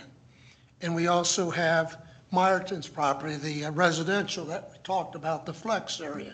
That's a wonderful area to talk about how can we make this work. But to try to go into older established neighborhoods across the board and say, well, there could be, if someone wants it or someone wants to buy it and put it in a triplex, then they should have almost a use by right, the way we're kind of rating it right now. So that's what I'm afraid of, and that's what I'm pushing back on. It can't be use by right. And we need to certainly, a group, town staff, establish areas that maybe are those few vacant lots that may be even in HDR or MDR, and say, here's a good opportunity, and to work on, as we go forward, to do a zoning or a zoning increase there. But it's wrong to just take across the board, the town, and do it. But I very much want to look at, our next discussion item. Let's get through this. So I think we ought to, put a hold on the structure for right now and keep working on this. And it's dwelling unit, and we were emphatic that, and of course, that's been more 18 months ago now, during those workshops, it was very strongly understood for the town that, they wanted to keep that, they weren't ready for prime time. And so I think especially through commercial, which there is no yard bulk. So we have an opportunity there in commercial, and certainly the DDA study certainly opens the door for moving forward, especially in commercial property. Yeah, and I, again, am fine with pushback. I was not looking for changes. I hear I you. was looking for, here's what I'm seeing, what are creative ideas, and I think that's a fair point. We're gonna discuss the sub-area plan, so that will come up with some ideas. Just as the person that's kind of trying to get creative with your I'll welcome housing. other Sure. commissioners to give me feedback or give Yeah. us feedback. Chair Reese, staff Yes. does need actual feedback more than just we'll keep working on it. We need to understand what the planning commission direction is, because we did get BOT direction too to bring this to you. And in order for us to keep working on it, we need like some working points more than just keep working on it. And so I think one of the things I heard is maybe look at specific zone districts or specific areas, but we could definitely use actual direction. Well, it's kind of what I was getting at before. I'm sorry, please go ahead, Yeah, Trustee Sterling. no problem. Just a couple of observations and or questions for everyone. And please correct me if I'm wrong. So if I'm to understand this, where it says actually in the code on a per unit basis, the request was to turn that to per structure for triplexes, duplexes, for affordable housing. And that we, back in our affordable housing, we gave the Planning Commission the ability to give like a 50% variance for yard and bulk for affordable housing, right? But the structure, what you're trying to get at is that because it's the structure and those units have shared walls, each one of the units inside the structure is quote unquote a dwelling unit.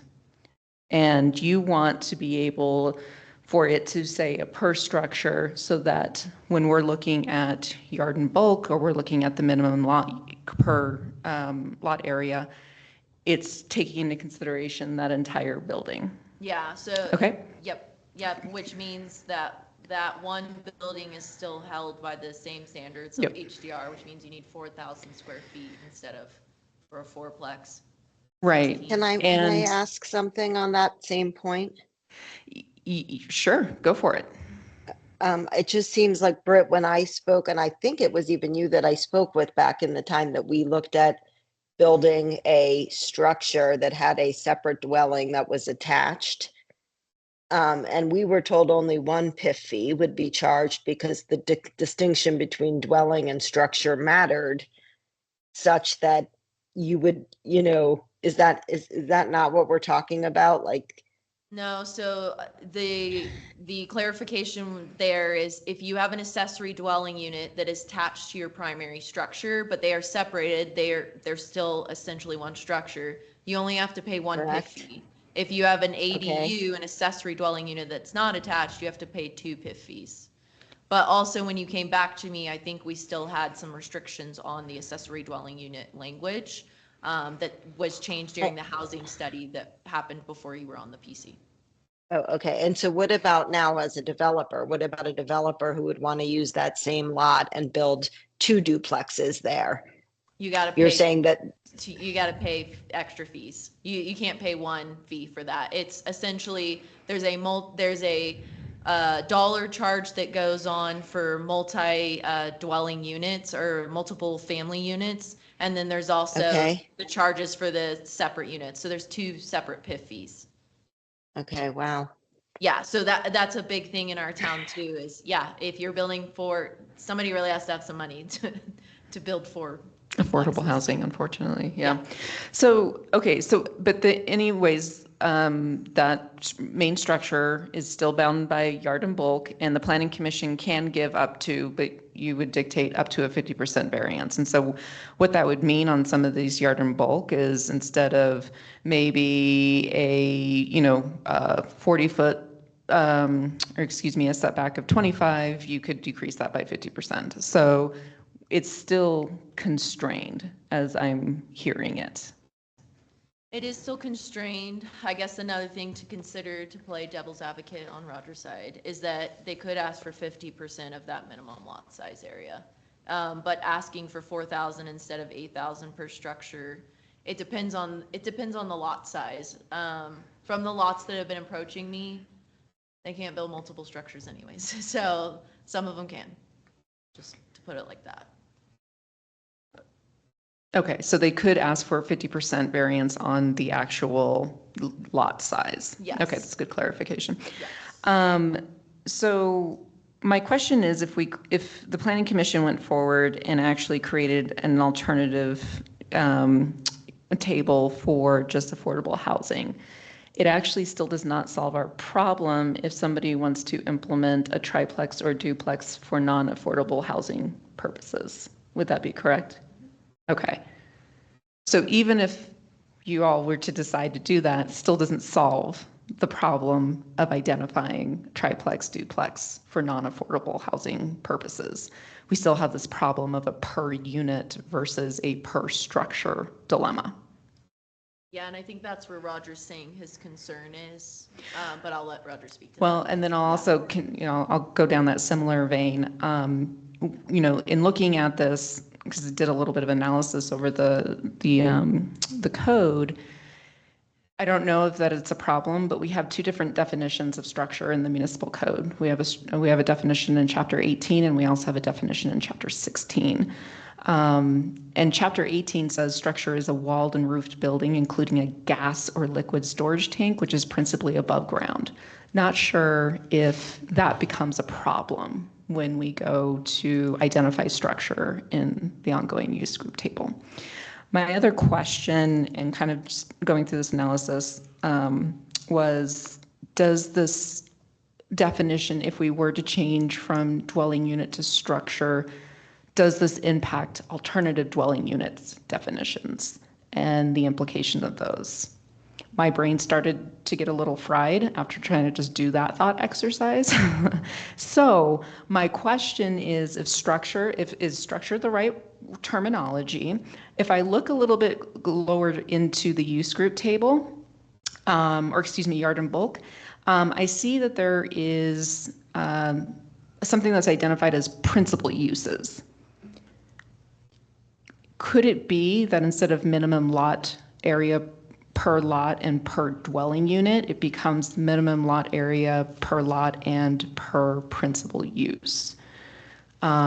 Structure might have a little, like just trying to pull that one thread of structure throughout the code, I was like, holy cow, do you realize there are over 5,000 references to structure in our code? And so there might be other ways to simplify it, but those were just some of my,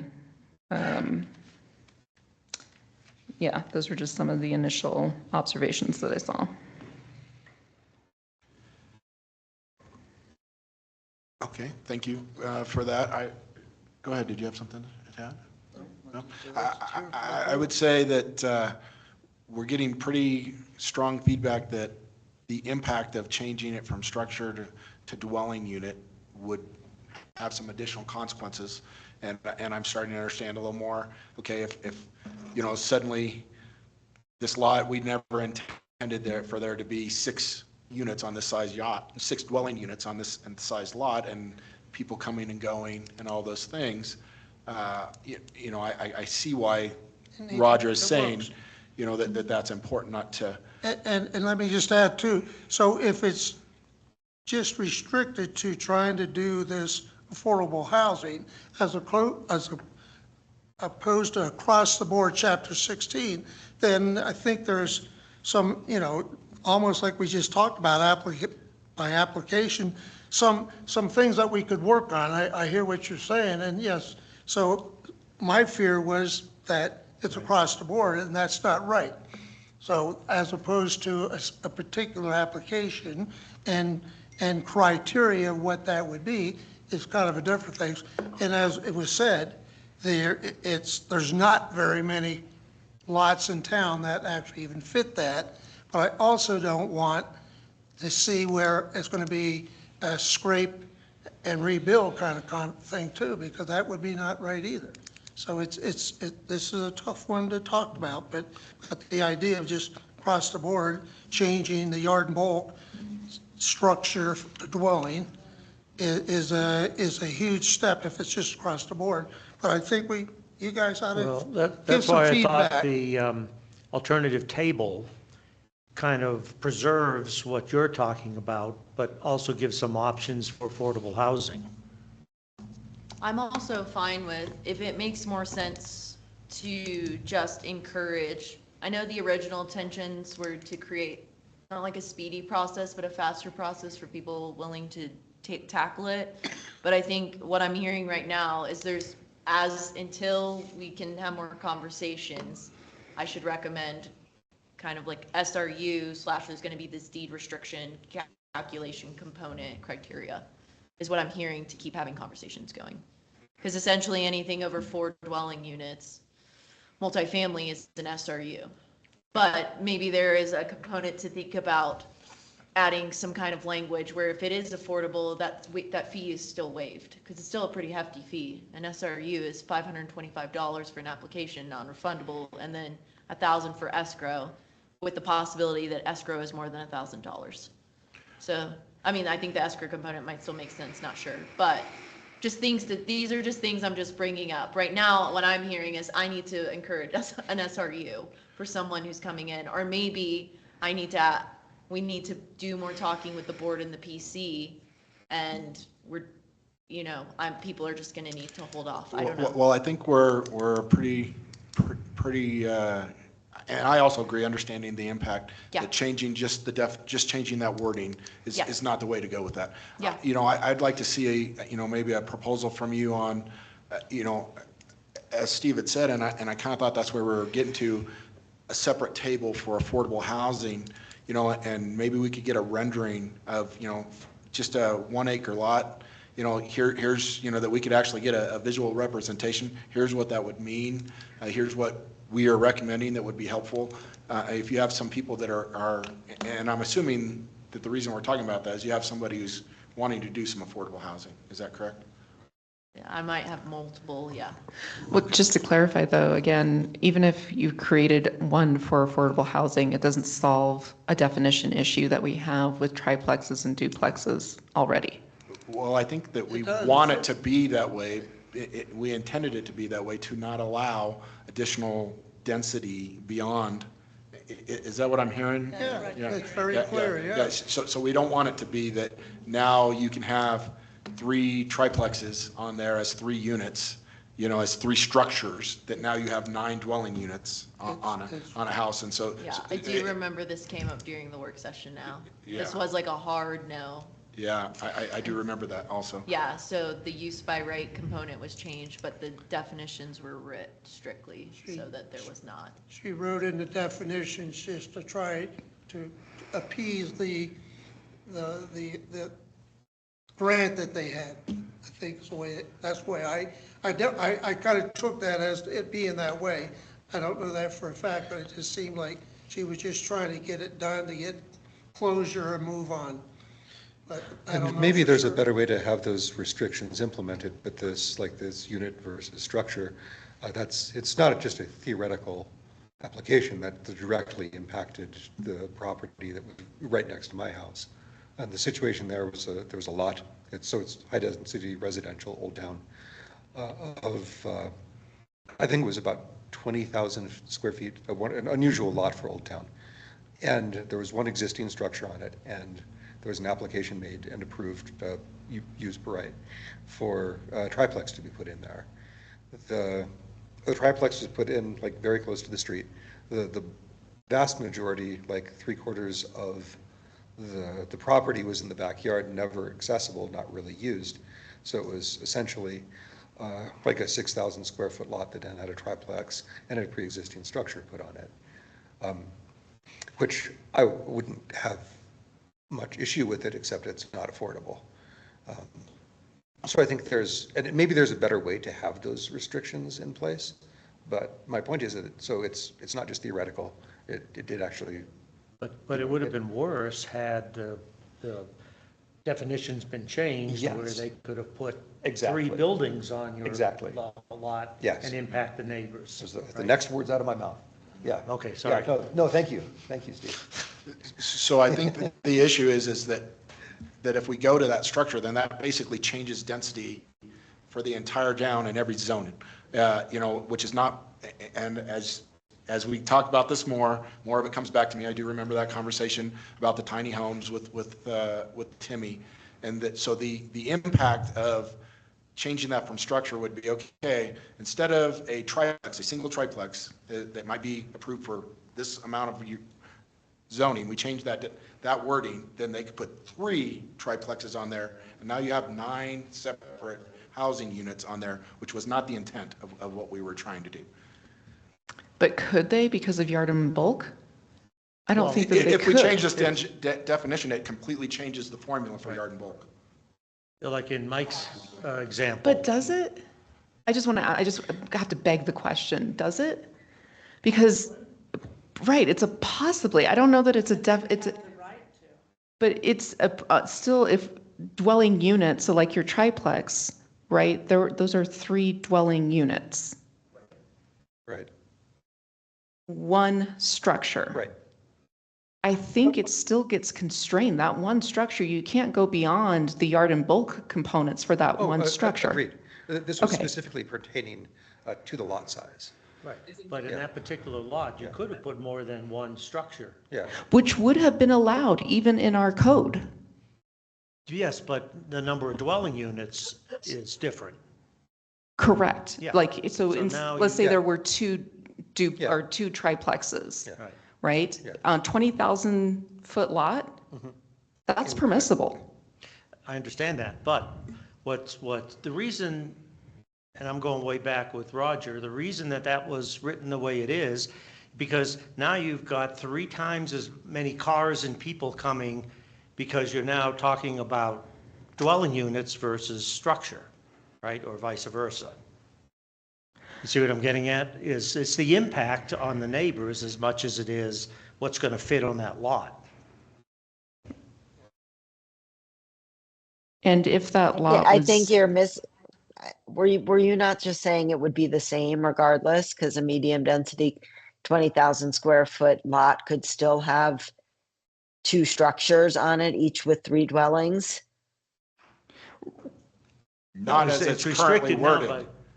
by the number of dwelling units, not structures. I If we see. change this Okay. definition, Right. yes, that would then change that to be where you could then have 6 family, 6 people, 6 different dwelling units of people on there as opposed to 2 structures.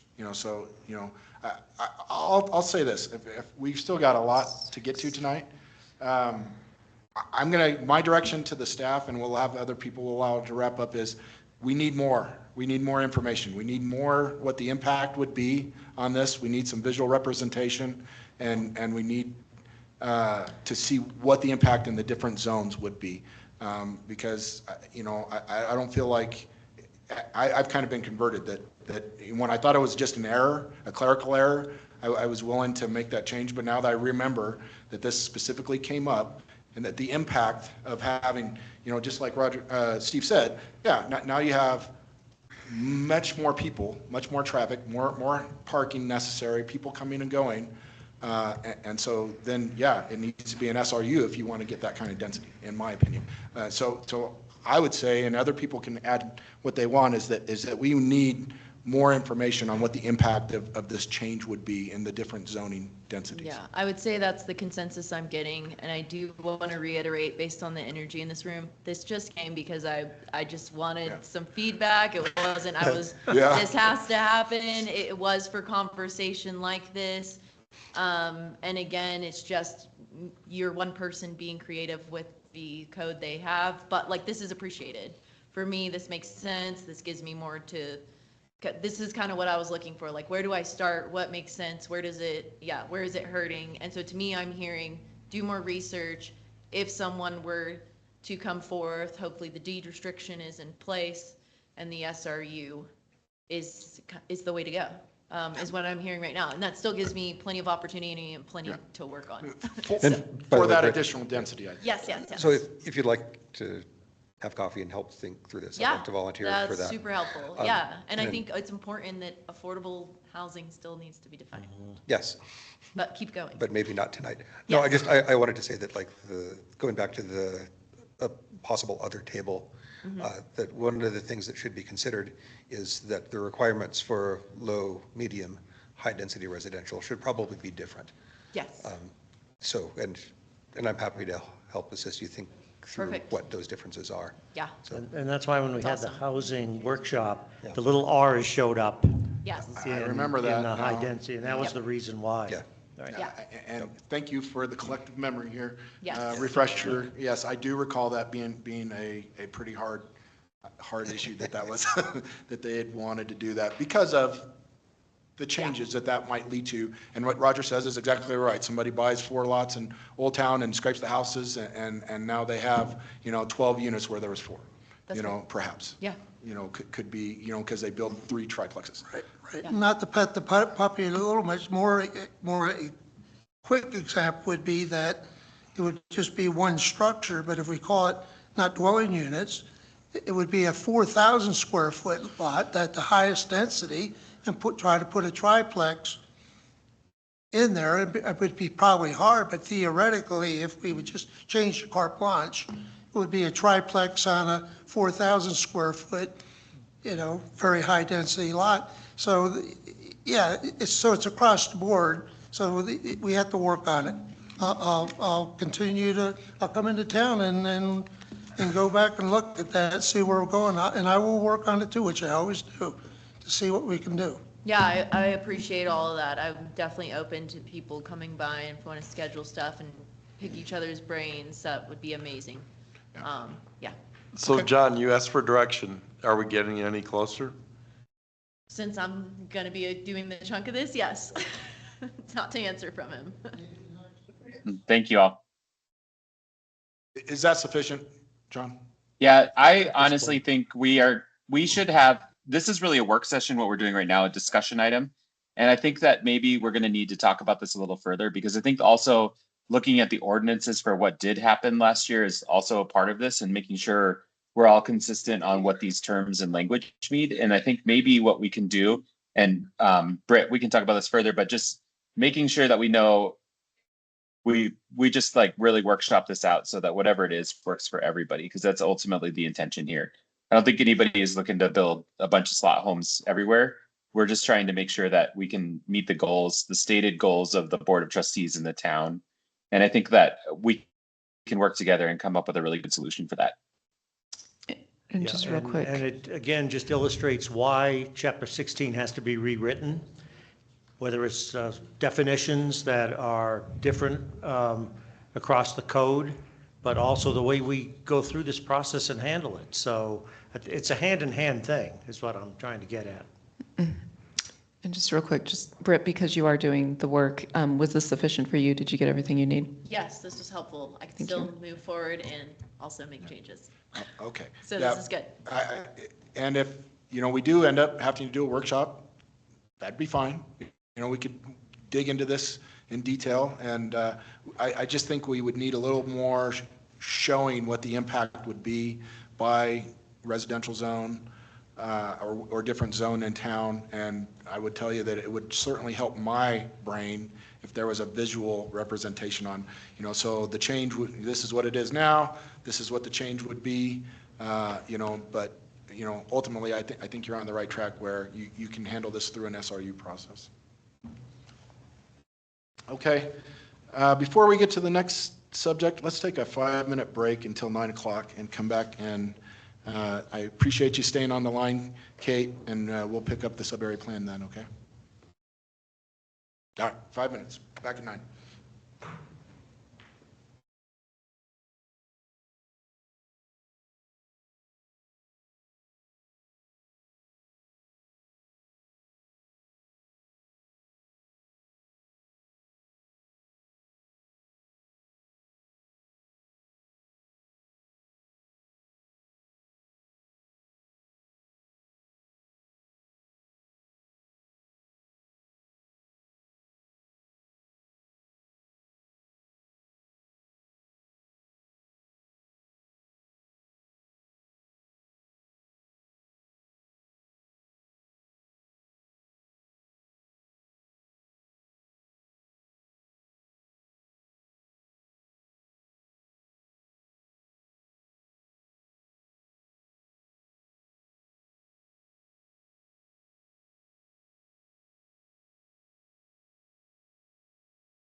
Yeah.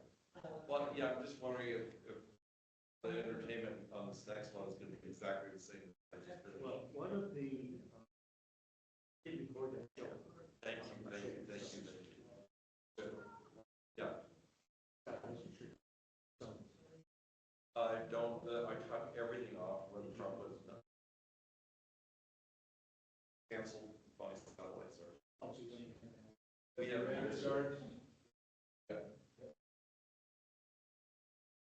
that was Mike just paying. Okay, let's resume the meeting then, please, and go on to the next item, which is a discussion item of the 6.2 final sub-area plan discussion. And I'm not sure who is going to present that. I will start with the aim. Okay. So the sub-area plan was drafted by Cheney Bostic from Studio Seed with data provided by SE Group. Just a reminder, it sounds like a portion of this came before you guys at the October meeting.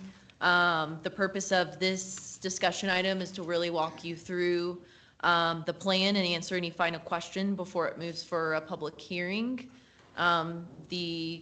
It could go for a public hearing next meeting, or if it needs to extend, it needs to extend. Some summary notes. Excuse me, Britt, Oh. is there a deadline as far as whether it's a grant or funding to get this done, or does it matter? As far as I believe, this is the final and there are no more funding or deadlines. Yeah. So, Correct. So That's it can correct. be, So, public hearing can happen whenever. so the question is, I mean, if we prolong it another month or so for further discussion and there's no money to make any changes, why are we doing this? Just if you guys want to keep discussing, just giving you the opportunity for it. I would think that if there are changes that need to be made, like town staff are going to be able to. Oh, okay, so we can yeah. make changes. I have a, Okay. Chair Reese. Go ahead. There's another piece of this as well. So this downtown development plan is part of the process for the comprehensive plan, but it's really related to the work of the Downtown Development Authority. The Planning Commission does have land use control over, you guys make those decisions for the town, and this makes a series of recommendations that were based on the community engagement and that process that happened for the sub-area plan. And that did come to you all last summer when they were working on it. And then this part was completed well before the comp plan was. And so what would happen next for you guys is you would look at these changes and look at whether or not you want to implement any of these things in the land use code of the town, or like potentially do design standards for downtown, which we have a non-codified version of now, or potentially create what might be like an overlay district for downtown. And that is just a zoning tool that you can use to create certain zoning conditions within that district. And so while this plan has the recommendations in it have kind of been, that's where they are, like they're kind of where they are, we can look at what we can do as Mayor Pro Tem Sterling said, and we can also, in the next processes, as you kind of work through these, you can make choices and pick and kind of go through that process from a land use perspective as well. It's similar to the comp plan in the terms of like, this is a aspirational document, and these are things that they are saying are recommended for us to look at. Okay, thank you. Please continue, Britt. I would say John outlined it really well. I'm not sure that I think what I might do, is Kate still on? Or did she pop off? Are you on, Kate? Yes, I am. Sorry. I will let Kate give feedback because it was presented to them a few times just for feedback as, possibility working document for them. So Kate, if you don't mind, maybe just summarizing some kind of what went on there, because I didn't really have any substantial notes from the Board of Trustees and very minor notes from the Planning Commission, which I put in the aim. Yeah, no problem. So I'm here tonight just to kind of answer any questions related to the DDA part of this process. Everything that John spoke about is really the Planning Commission's purview, and the DDA understands that. However, we tried to be really integrative in this process and have this document become our work plan and our plan of development, which DDAs are required to have, so that we could all work through it at the same time together so that it would help us implement. So that was really the thought process by how all this kind of came together. And so Cheney Bostic worked with the DDA board twice at regular meetings over the past year and ensured that DDA's our previous strategic document and priorities were all integrated and taken into conversation, and that the DDA board had ample opportunity to provide feedback. The last time the DDA and Bostic met were in November 2024, when she shared our last working draft. The final draft was shared in January, and the DDA reviewed the plan again at their last meeting in February 12th. As you're aware, when you first talked about this with the when you last talked about this with the comprehensive plan at your meeting, there was a DDA board member as well as myself there just to provide some further comments. But I really appreciated the way that the consultants worked with us and made sure that we were all included in coming together so that we could have a great document that doesn't just sit on a shelf. It's something that we can get going on. So I'm happy to answer anything else, but I'm just kind of here to listen and take the feedback and give any other background questions you might have. Okay. Can you tell us what the priorities are that you're looking to, maybe a couple of three of the things, this is a very involved plan. I noticed that the implementation phase, they have an 18-month action plan listed, and there still is a lot of tasks in there. Is there one or two or three of those things that you think that we're actually going to get done in the next 18 months? So wayfinding. So that's why you see wayfinding as the biggest thing that we kind of lift through those 18 months. And so that is off and will be done this summer. The first phase of it, it may be the only phase of it, but we don't know yet. We're going to get started. And then we'll see as things evolve if there's more signage needed. It's not the end of that, but we just kind of wanted to get that going for the summer. So you'll see that that's really one of the biggest things that's in our 18-month work plan. But a lot of it is stuff that we're already kind of working on, which is part of what it was great to work with the consultant on. So a lot of these things are already integrated in the work that the DDA is doing, but it also gives some direction around, the performance space. That's a big thing that the DDA has been talking about, like what is a way to invest in that space, how to work at the Barker Meadow Field Park. These are the things that are, are big items in here, as well as communication within the district and just working with business owners and learning more about some different programs that may be helpful, like researching the facade improvement program. Those are types, it gives us some guide rails to move forward with. In previous plans, there had been focus on doing more aggressive Riverwalk projects and, kind of shifted away from that a little bit to hear the current conversation and see what was really things that we could be working on now, like sidewalk infrastructure, those types of things, the way that the DDA can work together with town to go after grants and leverage funding to make TIF dollars go as far as possible. So that's really the things that I like about this plan and what the DDA, is already starting to implement. Community meetings, better communication, all of those things that are in here, just that's where we'd already been hearing from Downtown Colorado Inc. and other places that we've been working with, that's where our energy was best spent. And so Cheney did a really good job of incorporating that into this. So the board did not have any major feedback about this and is ready to discuss it with the BOT and see, how we should get going. Does that answer your question? Yes, it sounds like mainly wayfinding is going to be the first thing. Is there something that the ADA sidewalks might meet that timeline or not really? That's a bigger question, and that's something that we need to work with town. It's just more saying that is a priority, and that will be a funding priority. And that's the biggest thing that me as the executive director is looking for in this document. I want a document of what our plan is, so that no matter what happens with board turnover and elections, we already have the guidelines and the community input. And so, or all that went into this project or this plan. And we can use that to guide the conversations moving forward. But we have a great place to start that's integrated. The hope is that this integrated with the Board of Trustees, the Planning Commission, and the DDA, so that we're all on the same page about how to move this forward. Okay.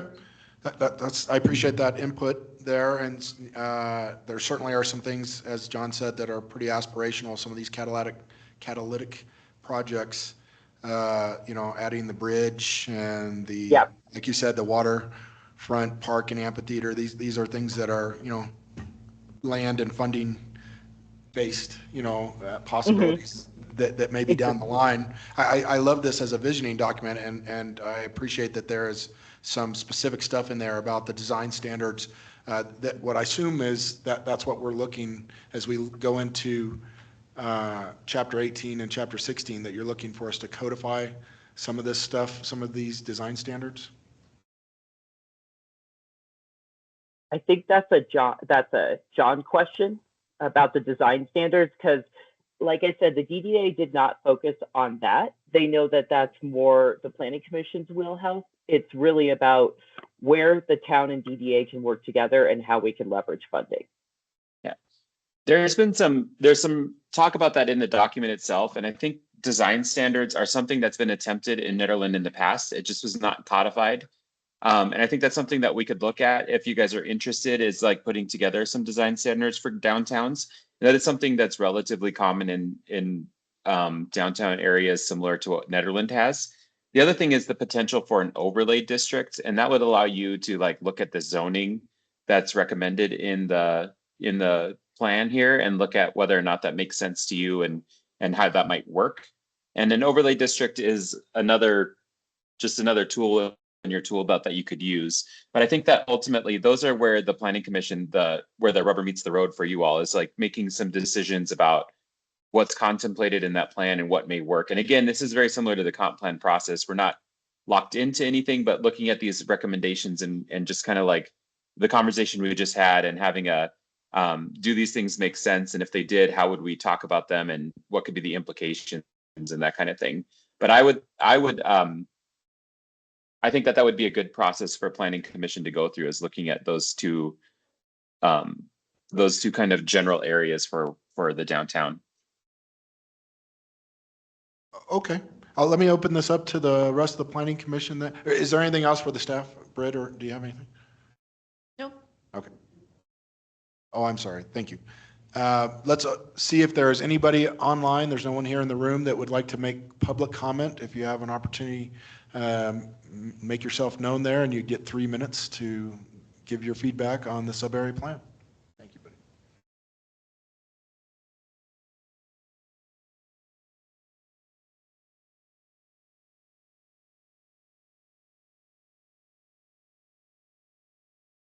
Okay, having heard none, we'll close the public comment and continue on with discussion, and I'll open it up to the Planning Commission to just give whatever feedback or comments or questions that you have on the sub-area plan.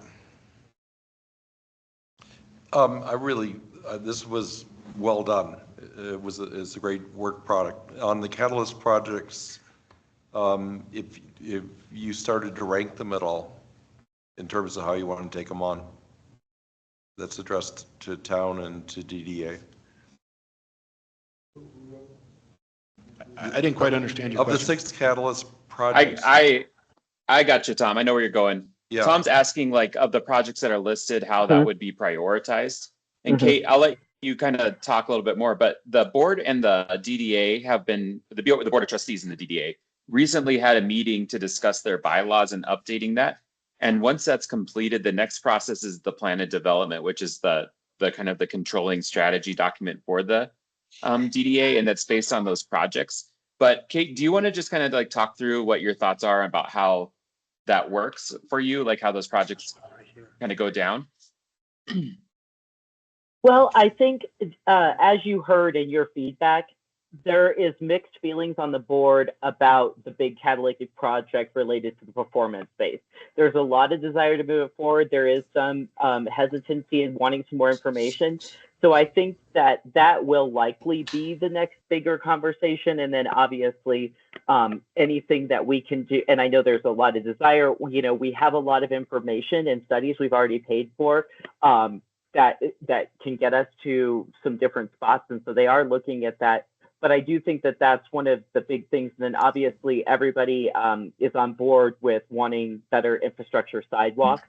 And that again, that's the town and the DDA working together. So I think John set it up right, that this is really going to be a tool to help all of us guide and move forward and figure out between the DDA and the BOT, what are we going to really go after or first? And because of there has been so much work done slowly over the last couple of years, getting some plans together about a performance space, that will likely be something that people are able to start to go at in some way, shape, or form. It may not be this big, beautiful amphitheater. It could just be concrete and some grading. You know, we haven't decided. That's what I think the DDA board and the board of trustees want to discuss together. Like, what is the vision for that? And then how do we come together on it? Does that kind of go after what you were hoping for, John? Something like that. Yeah, and I think Mayor Pro Tem Sterling, you've been a part of these conversations too, and I think I feel like where we are is that's that next step is really looking at that, and also funding opportunities. That's the last one. There is some opportunity where we may be able to leverage DDA funds and other town resources to like have a greater impact for these projects, and I think that's really what we're trying to do is create a system where we can use our resources the most effectively that we can. And a little bit context sensitive here, like, you know, certain projects, like there may be funding one year or not. And so we want to be a little bit agile to be able to address that. And one thing that we suggested as we were talking through the bylaws is we're going to create this new MOU document with the DDA, and that would be reviewed with the board relatively on some kind of regular basis. And that way, what we can do is make sure everybody's in alignment on what those projects look like and where they'd be. And we can kind of have that, you know, there's not a lot of variability over time, but if like, for instance, we know there's $1 million grant for sidewalks that we can match with DDA funds, that's probably going to be something that we rise to the top just because we can access that money and just kind of like work through it like that. And Kate, do you feel like that's perfect? Kind of Yeah, okay. yeah, that's what I was trying to, you know, the biggest thing is leveraging the money that is available right now through TIF to make these things happen. Okay. Other comments? Go ahead.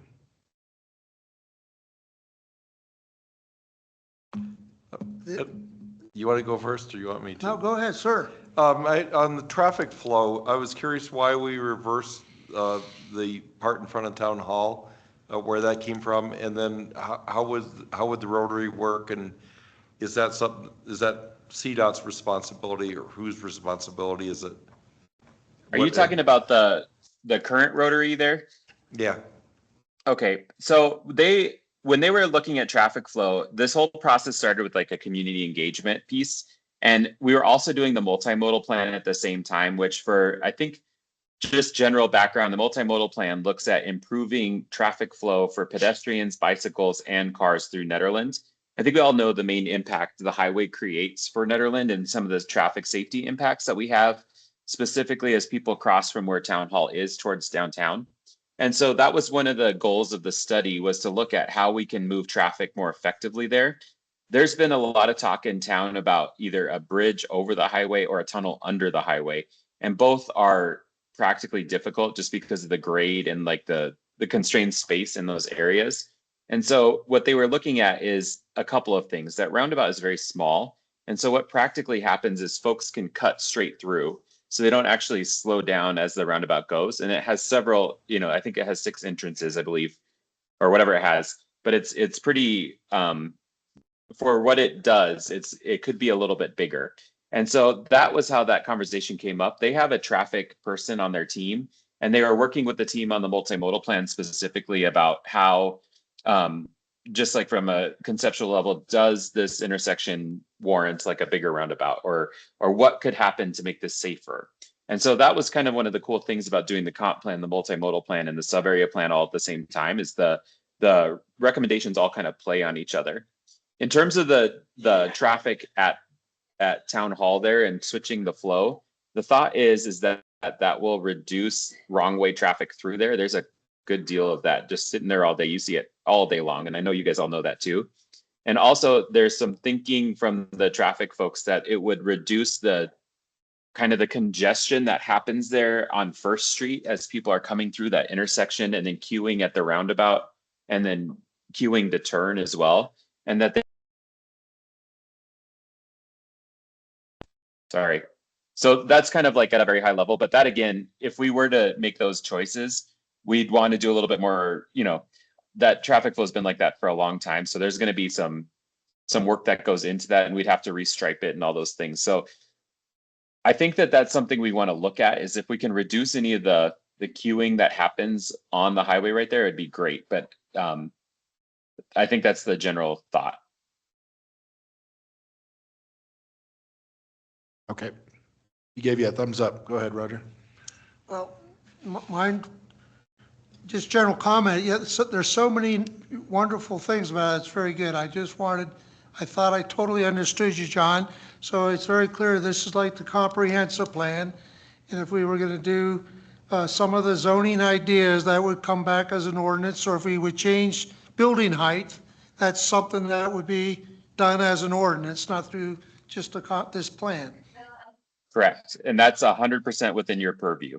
Yep, I understand. So that's something, yeah, that's something, I think what they were looking at is like engagement, and this is like really ideas like what could it be? Like, would it be cool if? And then your job would be, is it reasonable and feasible and all that kind of thing? And then we could, if it's something you want to do, we definitely could bring that ordinance forward. The other thing we could do, if you guys are interested, we've talked a little bit about these work sessions, but we could start interrogating pieces of this plan if you'd like, or like bring forward what a sub-area plan might look like, or what design guidelines might look like, or maybe do a review of the ones you have, which are not formalized. But that work, I think, is really at the discretion of the board here. Well, I really feel the 6 catalytic ideas are really good ideas, and so everything about it is positive. The only one, it's a very small thing, but there was one comment about the roundabout, about doing more artwork and artifacts or stuff in the middle of the roundabout. And I would only say that, and I'm, 50-50, just one person's opinion, but there's so much traffic and so much things, we actually don't need to have our eyes diverted. and so actually keeping it simple is actually probably a good thing for a roundabout, because there's a lot happening there. And arcing is somewhere else. But that's a Janie, small who wrote thing. the plan, she's great, but she also would tell you that you're the expert because you live there, and we should do what works for the people who live here. That's like the first thing she'd say. So I wanted to ask a quick roundabout question as well, if I might. Does the traffic flow change in any of the surrounding streets with regard to direction? Like everything is staying the same, no one-ways are changing, or any other traffic flow changes other than those described by the improvements to the roundabout? that's something to discuss, and we need to look at it. It doesn't actually work.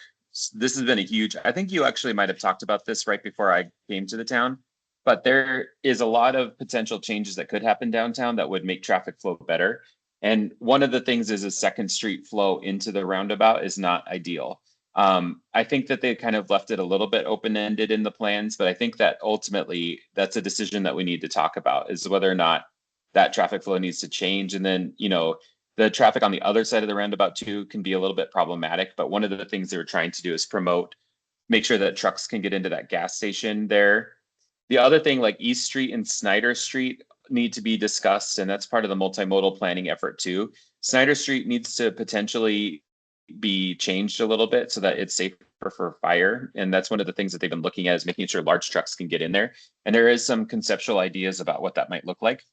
East Street could potentially, if there was more parking downtown, it could be more of a gateway from like the Boulder Canyon side into downtown. So you don't have as many pedestrian conflicts with traffic on the highway up by the visitor center. But that one, again, requires some of these other changes to happen first.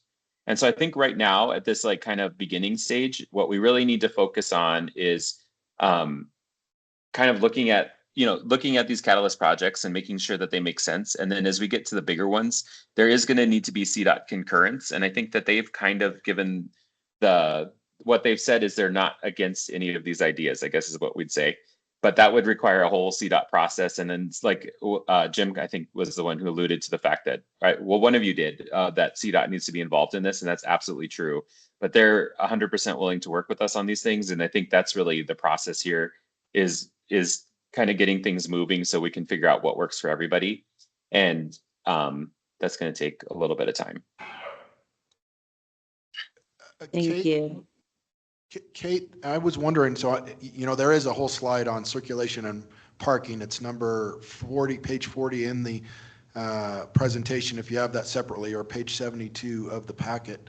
And it has a lot of changes in traffic flow that and I recognize what was happening. I went to the public presentation for the comp plan by the SE group. They were looking at, based on our experience and working with other towns and our expertise, we think these are good ideas for you to implement.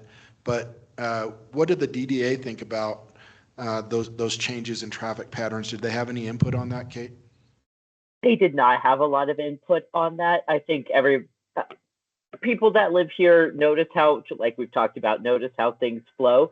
And so there would be different comments related to that, but that was not where they really spent their time. Okay, thank you.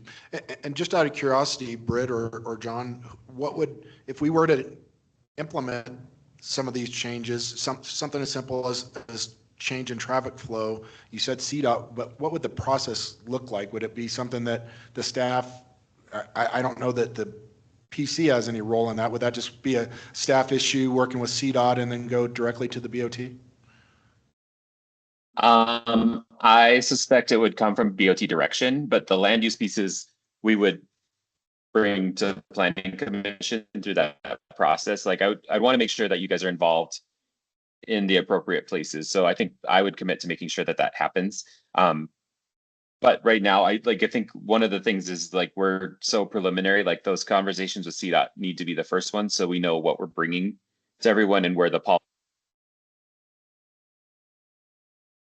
You're cutting out there, buddy. There you go. For sure. You might need to turn off your camera there, John. You're fading in and out on the audio. Can you guys? No, we're not catching you right now, buddy. All right, bandwidth issues over at John's house. A question on, at one point we were discussing CDOT working with the town from the library and RTD going into town in front on Jefferson Street. And CDOT was very involved in a lot of the payment on that. Has that ever materialized at all where they were still pursuing that? That's our TIPS and SMS project, and that I actually just had a meeting today with JVA and CDOT and a couple other representatives. So we're finally in the process of they're accepting things, and we are going to start being able to order materials soon, and that's going to happen. But that is it's in the process, it's working, it's still going forward. It's just what keeps happening is they take so long to answer or approve something, but by the time it's approved, we have to then resubmit with updated. But it looks like we're actually moving in the right direction, and that is still happening. And that was, CDOT was helping with the funding on that, correct? Yep. And I think there is an interest from CDOT to work with us, but obviously it's a long process with CDOT. Okay, other feedback or comments or questions? So the Planning Commission, and help me out, Roger, we worked on a document for design standard recommendations. It was never a codified or anything like that. It was a book, I think it was at least 15 years ago or something like that, but it was put together to help, try to make Nederland, more uniform. The question, first of all, Britt, do you have a copy of that document? I know, I've seen it. Yeah, You have seen it? Yeah, NDDA design standards or downtown design And so standards. they used it. That was my first question. Oh, for I don't know if Kate. they used it, but Do you know? Go ahead. Oh, you're cutting out, John. There is a design standards document, and essentially when someone comes to me with a project, That is it's not codified. That is what hey, just take a look at this, but it's pretty old. Yep. Yeah. Well, I guess that was my next follow-on is, is that something that the planning commission should revisit in lieu of what's in the sub-area plan? Or should we, go down a different route or something like that? I guess I would ask, what are your thoughts on that, being Board of Trustees? Do you have an interest in the Planning Commission starting on that and bringing that? Or? Yeah, I mean, I personally can speak for myself. I think that would be a worthy cause, just because this new comprehensive plan, it sort of gave us, while maybe not a lot of it was, too surprising, it did give us more of those design standards that the community wants. And so it probably would be worth going through that old document and just making sure that it comports with what the community is looking for now. Well, yeah, and the reason I ask is because you said you still use that document to, give to developers or provide recommendations on. So that might be something in lieu of both this plan and the new comprehensive plan that we might want to revisit. And many of the planning commission members probably have never seen that document. I have not, no. Okay. I will. But we would be share. interested to, yeah, I think it's a good concept, and it's in all of our best interest to kind of see that they all, it sounds from what I hear that we are in alignment in terms of checking in with each other and sharing some vision and overlap, and a review of that older document to bring more up to speed with the current comprehensive plan and the downtown development plan would be, to me, really compelling and interesting, and I'd be happy to work on that too. I will send it out ahead of time just so everyone can see it, but I think the goal would be for us to put it on one of our meetings to start discussing it. But I'll still send it out because it's just so you guys can start looking at it, brainstorming. Well, and when John had bandwidth, it sounded like one of the do-outs was for us to start looking at an overlay district for the downtown, and then what would roll into that would be codifying some of the design standards of what we're looking for. And I'm getting the nod from Britt that yes, that would Correct. be. Yes. Yeah. Okay. Yeah. I will tell you, I went to the public meeting when they talked about that, and they showed the different, the things. If you look in this, I also agree with Tom that this is a good plan. It's a good visioning document, and some of it is aspirational, and we may never get there, but it's good to have goals, what we're striving for, and if funding comes together and we can make some of these things happen, it's great to have these in place. But I especially like the idea of let's work on this downtown overlay district and figure out what we want based on the feedback we had from the town. And of course, we'll probably have some additional public meetings before that becomes codified, to start putting, some of the suggestions into place, exactly what we're looking for, what the community, unfortunately, I think it was a small percentage of the community that came out to those meetings to, list out these are different facades and these different buildings that we like how this looks. But it would be something that I think it would be nice to get into the code so that we don't end up with looking like Blackhawk. You look like you have something to say, Trustee Sterling. Well, I just pulled it up real quick, 2001. Okay, I knew it was a long time ago. But yeah, I have to go check the actual document. I just pulled it up through my platform, so. But No, 2001, that that's is the year? correct. Yeah. Okay, well, the AI is correct then. Yeah, the document itself, you can see by the photos and stuff, is very outdated. Okay, so definitely overdue for revisiting, and I know that. Well, certainly if we're going to codify anything, Yeah. we should revisit that whole document. And- And there's probably parts of it that's still okay. It's just, we just need to look at it. Okay. Do we have other comments or feedback? I don't know that there's anything I specifically see issues with, on the plan that needs to be changed. It's again, knowing that this is a visioning document, that we're hoping to accomplish these goals, but it's not hey, this is exactly how we're gonna, do this until we get some of the stuff put into the code. So I don't know that I have anything to add other than say it's a good, complete document.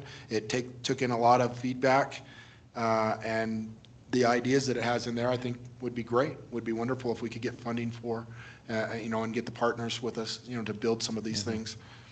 So the question, follow-on question I had was, is this considered a living document, or is it like a one-off or let's say something comes up in 2 or 3 years that's not in the plan, how's the DDA handle that? It's probably a question for Kate. Are you going to keep like an implementation plan update that you work with the Board of Trustees on, or how's that going to work? That would be my hope, that we would have this first 18-month work plan and then we would go from there, so that we would be constantly tying to this plan and then we would update it just like you do any other comp plan document. But there, it's all tied together. And like you said, that coordination is there. Right. Okay. And I think I'd like to go back to a comment, Roger, you made earlier about 5 areas that are highlighted in the sub-area plan as far as, potential development that impacts our earlier discussion. I agree. Yeah, do you want to? No, you can pick it up. All I was saying before is, the ideas of that in that document and the ideas about housing, where right now we have mixed use, so it would be very limited. But the idea that I read here is I think it opens the doors, especially with the industrial Meyerton area and certainly east towards the post office. I think we need to look very flexible about, in a lot of ways, they're the 2 large vacant places now to develop. And the flexible thinking is very important, I think. And where it would work. I think that's something the Planning Commission can contribute Absolutely. here. Yeah. Well, and I expected, that would be something on our agenda coming up, talking about, we've had previous discussions about the industrial zone, maybe being some kind of a flex zone or looking at some kind of additional zoning that would allow for different types of use. And of course, they have this proposed zoning and proposed amendments on here. These are all be things that we can look at, I think. A lot of them, are very resource dependent. If we could ever afford to buy the tank farm, that would be wonderful, and we could start moving forward with some of those projects. But, we take it as we can. But it would be great to start talking these things through. And I'll just let you know that, my goal is for us, if you're on the Planning Commission and you want to get out at 8 o'clock, that's not what my vision is for us going forward. It's for me to pack these agendas with these items and try as much as possible to start looking forward and leaning in to the work, and putting things forward so that and if funding does become available, or we have a partner that owns those parcels, or the land over by the Catholic Church and wants to come to the town and say, hey, this is a great opportunity for a couple of affordable apartment buildings. Okay, we're ready. We're ready for you. But what other, as I said, I don't see, a lot of stuff we can change. You could quibble with this or that or the traffic flow. Again, these were recommendations based on the SC Group's experience in working in other communities.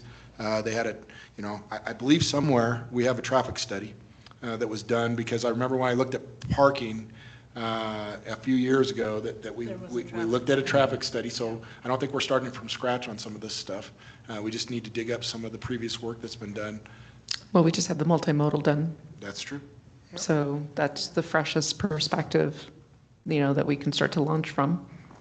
And that was taken into account in this, is correct? 100%. Yeah. In fact, the folks that were doing the multimodal plan were also on the team for the comprehensive plan. So that was a very strategic move on our behalf.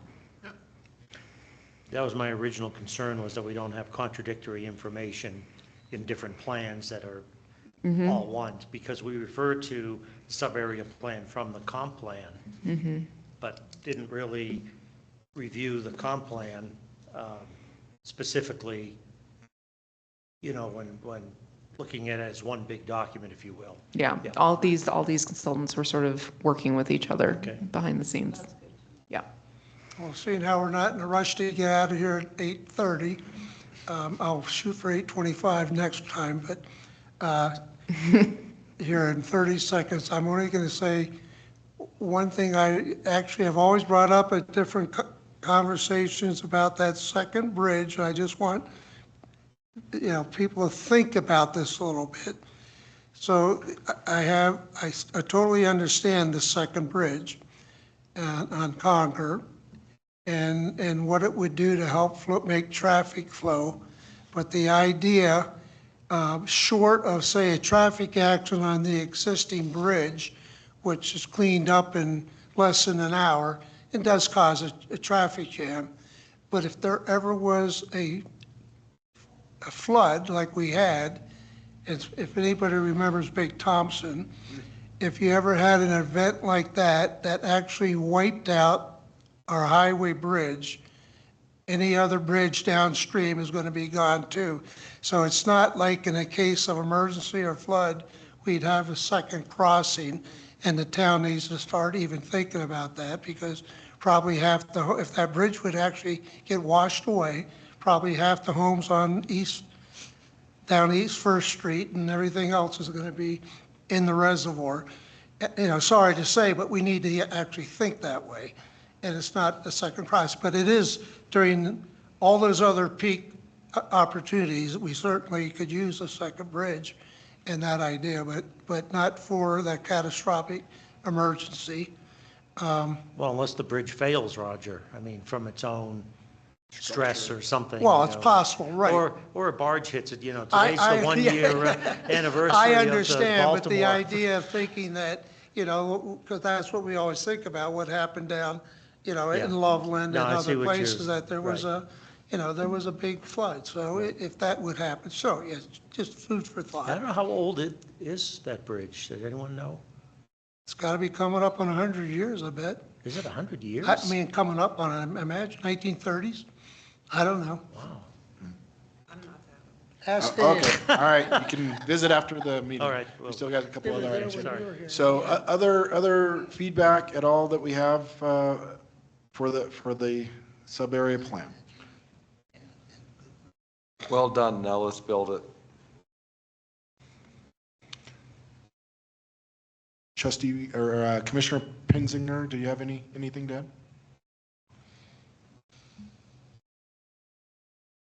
add? Had to get my mic on, sorry. Nope, I think it's in alignment with the vision and well done. Thank you. Okay. Very professional document. Yes, I think it's got a lot of good stuff in there, and if we can get funding and partners for a lot of this stuff, it will be wonderful to start seeing our town look as this has shown as possible.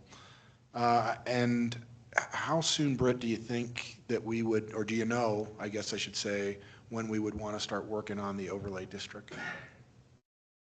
Well, I would say first, you guys would need to be in agreement that this would be a public hearing for next meeting and to adopt this plan. And then how soon? I'm just curious what kind of priority time frame you had on that. I'm not sure that I have a priority time frame. John might. But we have the opportunity to start discussing it. Okay. Within the next 2 meetings, if we want to start that discuss. I'm kind of working that out right now based off of the couple of feedbacks you guys have given.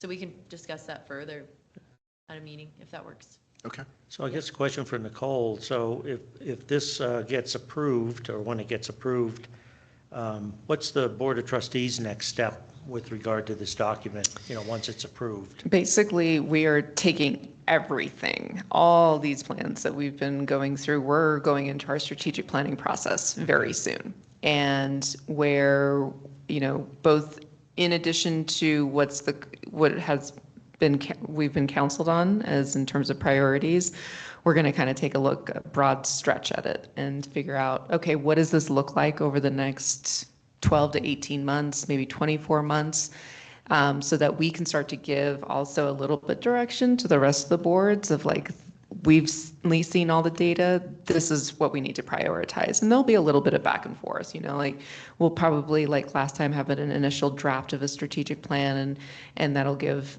the boards, town staff, the ability to say, wait, we actually think that this has higher priority. And then we'll take all of that into consideration and then come with what we want done in the next 18 to 24 months or so. So what I was sort of getting at is, so we're going to get direction from the board as to what we should be working on rather than us deciding what we're going to work on.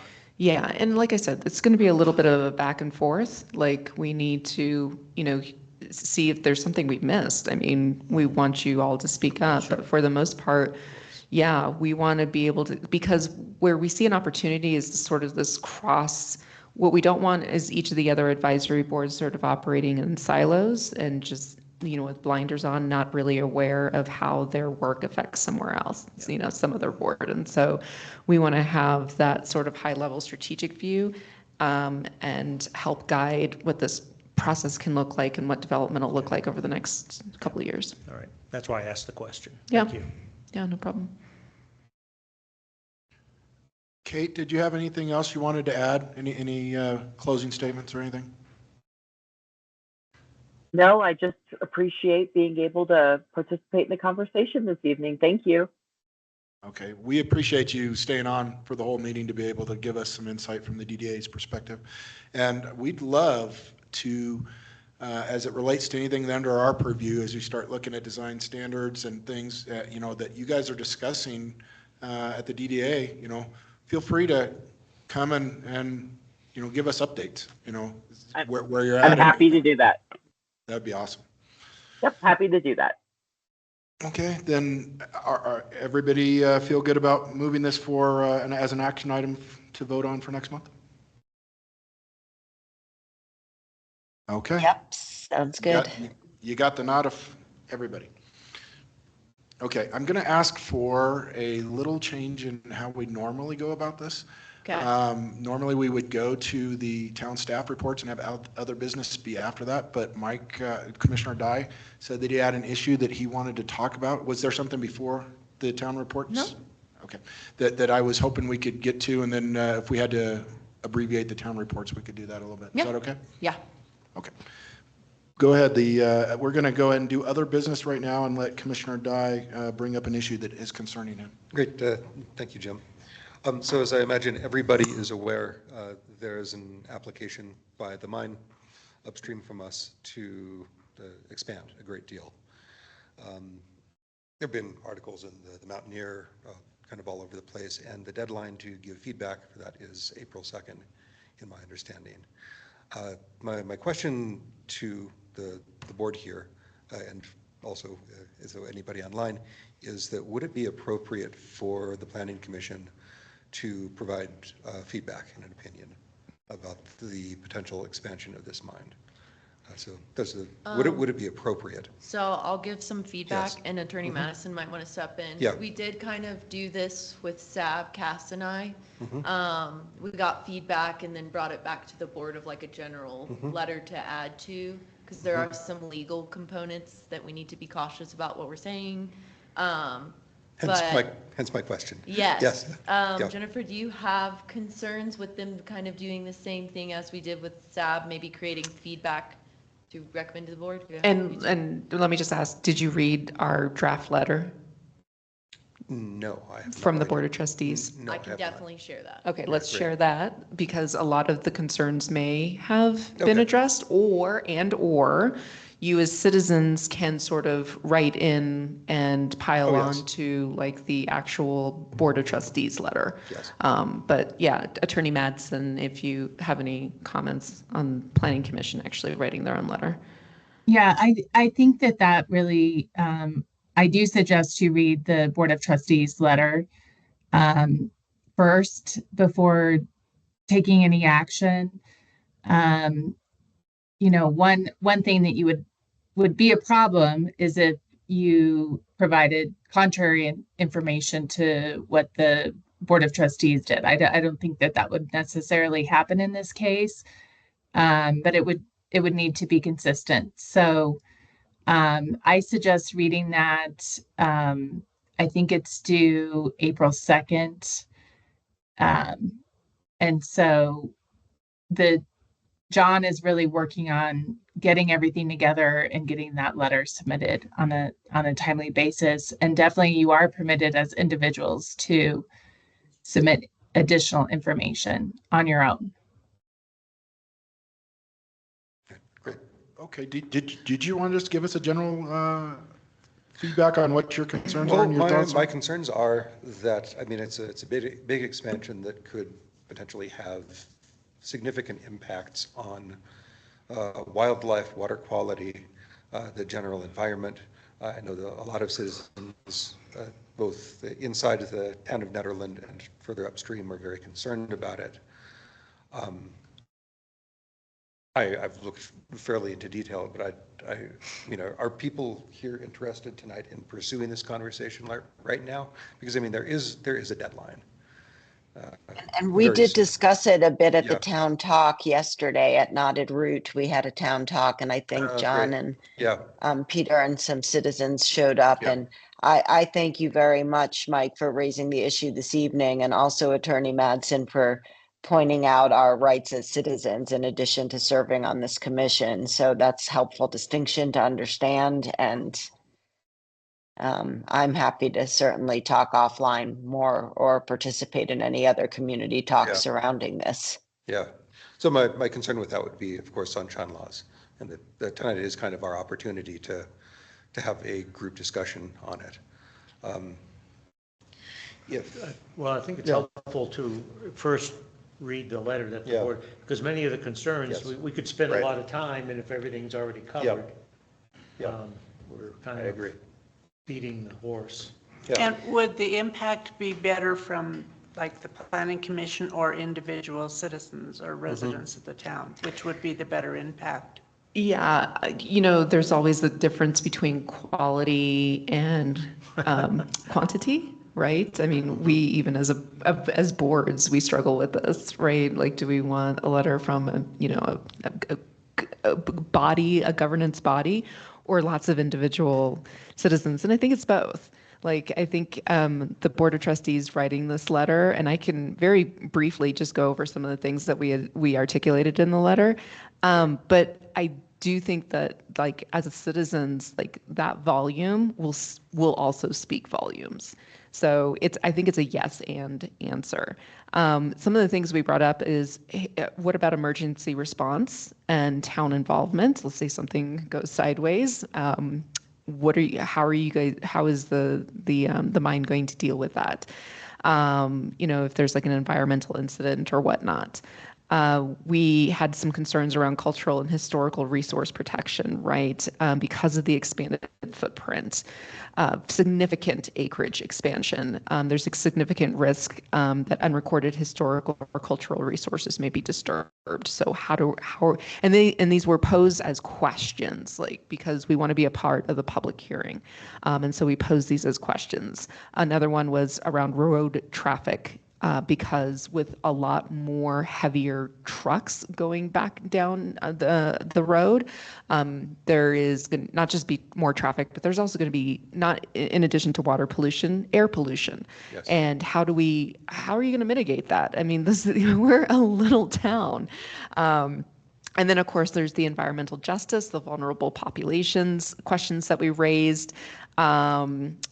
In terms of like environmental monitoring and that whole engagement process that we want to be a part of. We also want to have some very clear understanding of defined timelines for decision making and clear permit requirements. And again, we go into a little bit more on the environmental impact because of the expanded footprint, the heavy metal leaching that can come from the mine water. We want we want some answers on how that's going to be dealt with. Water quality, and then also the hydraulic balance. And this is something that John knows a lot more about because of the experience that he had in Idaho Springs. But you know, like if you start pumping water in one little spot, that could create cracks in the, you know, in the rock bed, and water, all of a sudden you have water like, you know, pouring out of other places. So what is this going to do to property values? What happens if all of a sudden somebody's property is flooded with water, right? So our letter kind of goes through all of that stress testing, and, you know, where's the financial accountability and oversight and everything. So we tried to cover our bases as quickly as possible. But if you see any gaps in that, let us know. But that might also be a great opportunity for you to, you know, like I said, write your own individual letters. Mayor Pro Tem Sterling and Chair Reese, I'm sorry I dropped off for a minute there. I had bad internet. But I just wanted to mention SAB is going to probably be looking over the letter one more time before they go at their meeting. And that's another opportunity if anybody has questions. And I'm also here. I can answer any other questions too if anybody's got any for me. Great. Thanks, John. So Mike, from what you heard, is there something in addition that you wanted to bring up? I mean, that sounds really quite comprehensive, and that does address pretty much everything that I've read. I think it's smart to ask it as questions. And I apologize, I didn't know that there was a draft that was available here. But again, it was, you know, going back to the work, Cass, Britt, John going over it, and they pulled this together relatively quickly and very in depth. So yeah, that's fantastic. And when you ask it as questions, what were you leaving it as? We can't support this unless you can address all these issues. I didn't also get a chance to read the letter. So the goal here, there's two different kinds of public comments in this process. There's general public comment from someone who doesn't have a direct impact from the operations, or like what they might perceive as a direct impact. So that would be like me saying, I don't like this thing. That's scored in one way. And then there's another kind of concern where I might say, my interest is going to be impacted by this operation, and therefore I have status in any potential hearing that might happen, and that's called party status. And to do that, you have to show like an actual impact of the development. And it's very similar to any decision planning commission would make. There's, I believe, 7 criteria areas that they consider as they're looking at these applications. And then depending on whether or not there is a person or a party with party status, then they can hold a hearing, which would be just like a regular planning commission hearing for you all. And that's how this process generally works. And so what our letter is designed to do is to say, like, I don't think anyone is necessarily opposed to operations there, but it needs to happen. You know, we're asking for more information. We want to know all the things Nicole said, and like what the hydrology looks like, what chemical storage on site would be, some of the more information about what operations would look like. Is there air impacts? Are these things that we can have more information on? Because we do have, the creek goes right through town. And also there's some right-of-way impacts potentially for town, and our water storage being in Barker Reservoir. If there was impacts there, it could impact our water rights potentially if there's bigger impacts. And so it's things like monitoring and looking at, like Nicole said, water can move underwater in interesting ways, and looking at what that would be. And then when the mine closes, what they're required to have a surety bond for this, but is it sufficient to do their entire operations? What's going to happen to the water treatment facility upon closure of the mining operation? And those kinds of questions. And so when Dreams looks at that application, what they'll do is they'll look for technical completeness. They'll do a review of that. And as they do that, that's when that hearing might happen, or they may ask for more information from the mine, or there's a couple different outcomes that could happen there. And so that's what we tried to do, is we tried to maintain our party status and participate appropriately as a party in a hearing such as this, just to make sure that when it comes time to have that secondary conversation, that we're well prepared for that. Thank you. I appreciate that. And I personally will say that, I echo the concerns that were raised by trustee Sterling, and, you know, it'd be something that as a resident of the town, I would be, and I don't know if the rest of is it something where, since we have such a short timeline, we could just discuss it and say, hey, we put our support behind the BOT's letter and have it on the record? Or is it something where you're wanting to try and have I don't know, I'm looking to you for. No, I think that would be great. Okay. Given that this is already put together, it's like with the support of the planning commission. Are we allowed to even co-sign it or add our names to it? I don't know if that's appropriate, but something like that to say it's, you know, it's the entire town. Well, John, because we also have the support of SAB, and I mean, I would think that it would be perfectly appropriate to list the boards that are wanting to participate with that. Yeah, and I think ultimately you all are advisory boards to the Board of Trustees. And I think what I can do is modify the letter a little bit to if it's okay with you all, to represent that you all have been a part of it. The letter is designed for Mayor Billy to sign, but I could represent that this has been through a significant process in our town. The other thing I am doing, there is anonymous comments that have been made about this project because there are folks out there who aren't comfortable submitting their own comments. I have talked to Dreams about submitting them within our packet. And while they won't necessarily have party status because they're anonymous, they will kind of give weight to this idea that we have had in this abbreviated period a significant public engagement process. And so that's something I'm that will be in the letter as well, that we have, you know, that these comments were made by the public. And then if it's okay with you, if I just modify the beginning, I can just say, and the board gave me direction that I could do that I can say Planning Commission had this discussion, SAB had the discussion, and we believe that this letter represents the best interests of all the stakeholders a good, the stakeholders in Nederland, along those lines, whatever the wordsmithing comes out to be. Yeah, and you might want to just check with ProSab. I would think that that's the other board that might be interested in. They have considered it, so I'll make sure that I'll have that conversation with them. Thank you. Thank you, John. Do we need to extend? I am going to submit it on Friday, just so you guys know. I want it submitted in advance of the deadline, just to make sure that everything goes okay. So I'll probably be trying to do that on Friday. Okay, thanks, John. Yeah, good point. We hit 10 o'clock. So I would ask for a motion to extend to 10:30. I'd like to move to extend the meeting until 10:30. I'll second. Okay, would you hold the vote? Yes. Okay. Show of hands works. Commissioner Dye? Yes. Chair Reese? Yes. Commissioner Penziner? Yes.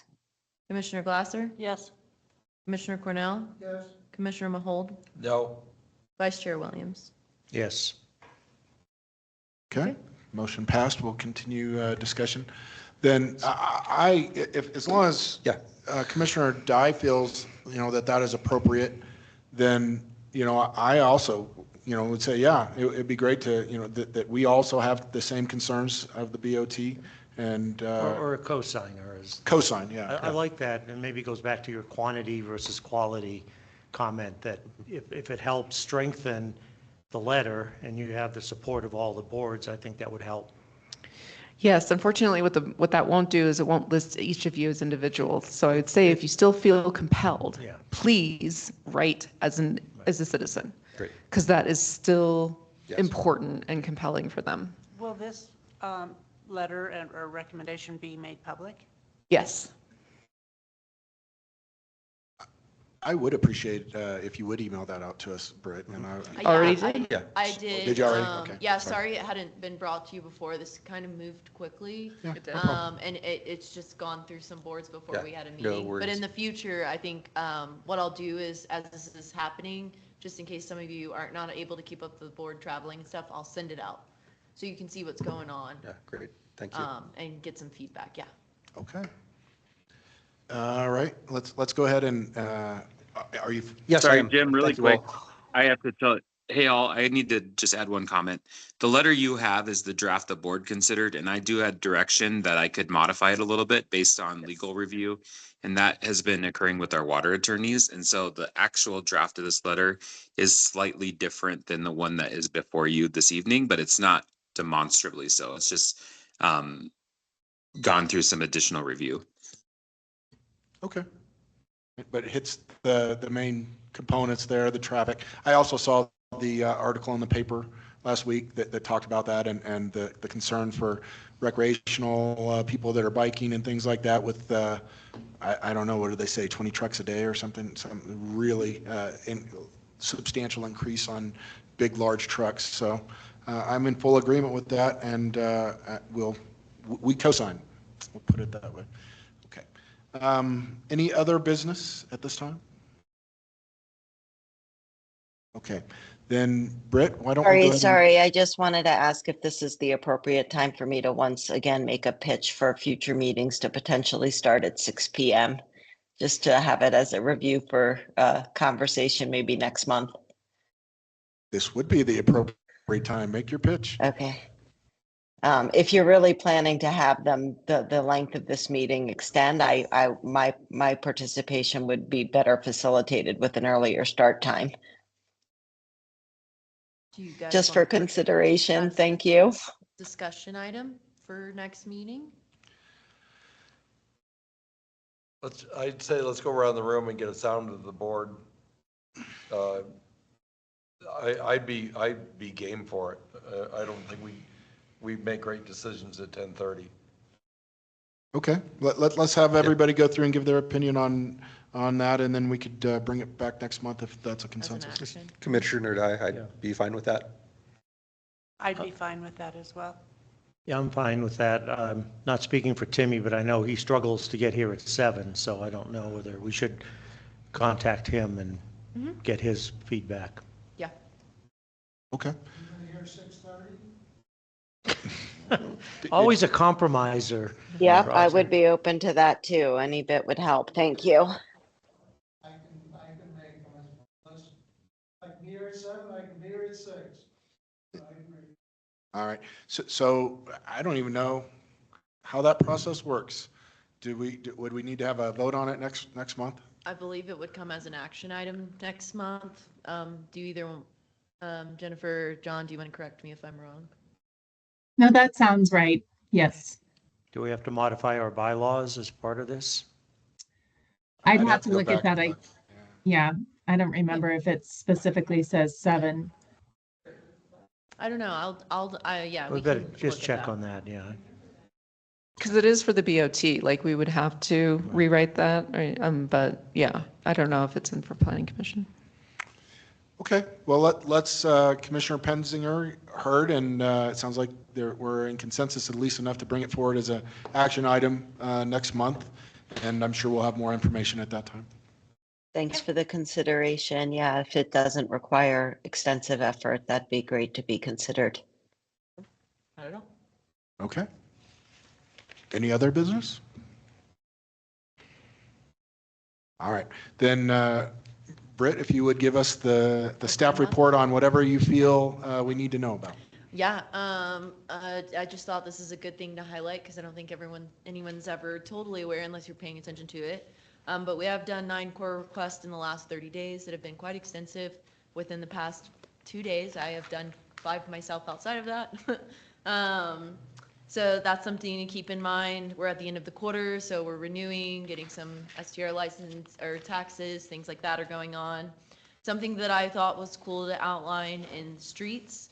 There's some cool continuing education going, and they're kind of analyzing the streets right now, just to make up some plans for the upcoming drainage and how can they do better than it's been done in the past. Another cool thing is a fire mitigation team formation, recognizing the growing need for fire preparedness. The streets teams, along with the fire chief and other town departments, are really focusing on identifying and addressing hazard zones along the roadways within town limits and how can they reduce the risk to help with emergency response. So that's a really cool thing going on there. Utilities, let's see. Some capital improvement updates. I haven't really gone through there as much. So Peter, for those of you who haven't heard, Peter's last week will be next week. And so he's been helping with the transition. Our team has been awesome and stepped up to take on some more roles and responsibilities as we figure out kind of next steps. And town website, so the Civic Plus web, or Civic Plus, yes, that's what it's called, is essentially the same website we use for our packets. We will be using their version for the website. And so Cass and I are going to kind of take the lead on that as Peter's going out, to make sure that's a smooth transition. It'll be a lot easier to work with than our current website, and we'll be able to update it regularly as departments. So some cool things coming then. Some updates for me. With February, there were about 6 permits pulled, so it went down a little bit, but we're already picking back up. In March and April, I expect to keep going. Permits are anywhere from generators, commercial remodels. We've had a couple of certificate of occupancies issued for some houses that it took a while. PV systems, which are your solar. Code enforcement, we have 6 open cases. We're still continuing to work with people. We finally got the RV trailer moved thanks to a citizen who wanted to help out. That was by the diner. So that was really exciting. A lot of hard work from John, myself, and many others, sheriffs. I'd like to give a shout out to Mark Stringfellow for helping us with that and not charging the town. That was amazing. So we're excited about that. There's continuing to be trailers pop up here and there, and so you're going to start seeing some orange tags from me and Safe Built. So feel free it's summer's coming, and so you'll start seeing them park. And if you're seeing them park overnight, don't hesitate to reach out to me. So we want to make sure that's not taking place, so we're not setting a precedent that is allowed. Another thing, EV charger, since this is forever ongoing. I've been working with our previous contractor that kind of helped us get everything installed. He's been really helpful. They came up, and obviously that was very unsuccessful. We were sent a new switch and fuse and SIM card. And as we went through the process and they were trying it out with John's EV car the other day, we ran into another issue, unfortunately. The cool thing, I wouldn't say this is cool, but the helpful thing to know is we have to report our data for the grant that we received the funds from. We have received the funds already. I had a meeting with her because I was concerned about possibly getting in trouble for that. She let me know that this is really a common thing that is happening within towns, and so to have no concerns, extend it, as needed. So our team and their team are working up with a plan to I told them, be prepared for everything possibly failing. Could we just get it sent and send parts back, whatever we don't need? So plans coming forward. Our contractor we have been using is amazing. They've been great. So we're still working on that. I am determined to get that up before summer. So I will keep updating you. Housing updates, you kind of got that tonight. Just continuing to work with people. Possibilities are definitely there. More to come as that kind of unfolds. Housing coordinator, so that actually will be going before the Board of Trustees to really talk about some of the issues we've had there and next steps, getting that going. I believe that it's at an April meeting. I want to say it's the second one, on the 15th. And so more to come with that after we've kind of gotten some updates from that. I plan to kind of bring that back to you guys just to keep you on the update. Yeah, other than that, we're still kicking it. I mean, lots of work happening in town hall, some changes out in personnel. And so I would say just be gracious towards your staff because we're taking on some responsibilities until we get some new people in. But as always, our staff does an amazing job to fulfill those roles. Yeah, is there any questions or? Yeah, the new transportation person. That's a great question. John, do you have updates on that? Yep, she's on board. Her name is Grace. Right now, she's working on the volunteer driver program, and it is a program that was funded through Dr. Cog through Boulder County to Nederland. So there's a couple levels there. And this person will be overseeing volunteer driver coordinator efforts in Nederland. So basically, working with volunteers to help folks drive to the grocery store or doctor's appointments or whatever there may be. And folks that do that will get gas cards essentially to help do that. And we have a lot of, I guess, excitement that that program is going to be really useful for us. We're trying to coordinate it with all the different transportation services up here too, so folks can get on the buses and really take advantage of all the different systems we have in place, and just hopefully build on some of that neighborly community care stuff that we can do up here so well. We are a little bit limited in how the program works at first. Right now, they're setting the program up with Boulder County and kind of getting all the structure right. And we're hoping this summer it will kick off with the volunteers driving. But Grace will be in town. She's going to be setting things up, getting kind of all the structures in place. She's available. She will be available to meet. She just kind of got going last Wednesday, so she's very new. But I think she's very excited about the work, and we are too. John, you may not have heard, she was on the Mountain Mobility call this afternoon, and Boulder County found money for one more day of mountain rides. They're going to add Monday. That's great. Yeah, and it's a full year commitment. That's really cool. They've been doing big things in Boulder County transportation lately. Yeah, says it'll start in May. Britt, if I may, I was hoping to ask for the, first of all, thank you for putting all this together and keeping us so well informed. The one short-term rental violation where they were required to meet the deadline by March 15th, I'm just curious how that was handled in terms of enforceability and whether that violation was resolved. You're talking about the current violation that's within the STR world? Yeah, the report, it said, yeah. I think that you had, that they were required to meet the deadline of March 15th. And I think since that passed, I wondered if there had been any update. It's on page I see it here, 105.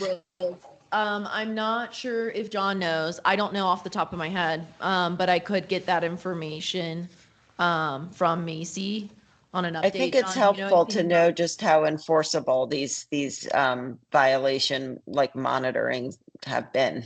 Yeah, so I mean, so far we've gotten, I mean, most people are willing to work with us. Essentially what I'm seeing here is if they don't pay by that, it goes to collections, which I think most people don't love. But I mean, it is enforceable. We do have the language now about writing the fines. But we really try to work with an individual so it doesn't get to this point. If it does, it goes to collections. That's kind of on you and your credit. So I believe that's all that comes from that, but I'll still like dig into that more and just send you a little update. But yeah, violations and like the enforcement, it is happening. We are finding ways when it doesn't work, and we are creating, Tom's helped me a lot. He, has been great.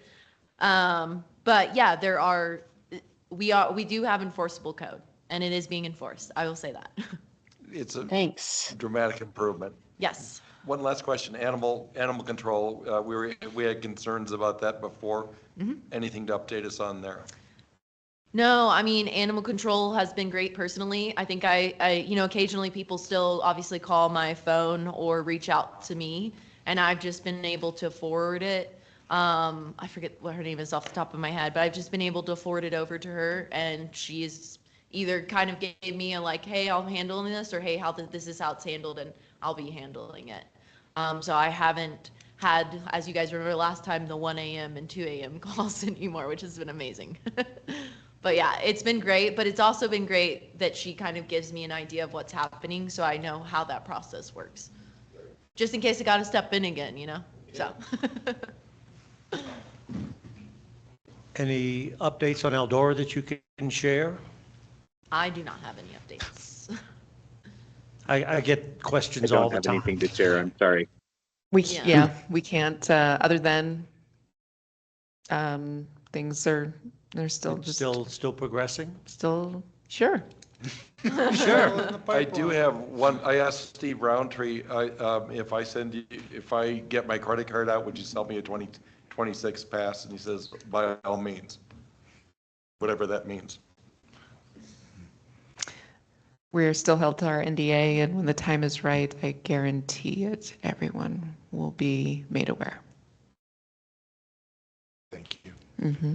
Sounds like an answer from the Oracle. Okay, well, I want to say thank you so much to Britt and all the town staff. I know that this is a tough time when you're having transition like this. Everybody else has to do more, and it wasn't like you guys were underworked before. I know you guys are making yourselves coming and going, and good suggestion, Commissioner Pienzanger, because we'd rather have our staff not on the road at 10:30 at night. So I have a feeling that that'll probably get passed next month. So I would entertain a motion. Motion to adjourn. Second. All in favor? Aye. Meeting ends Yes. at 10:19. You know, that's the password at Town Hall. Thank you. Good Motion to night, adjourn. everybody.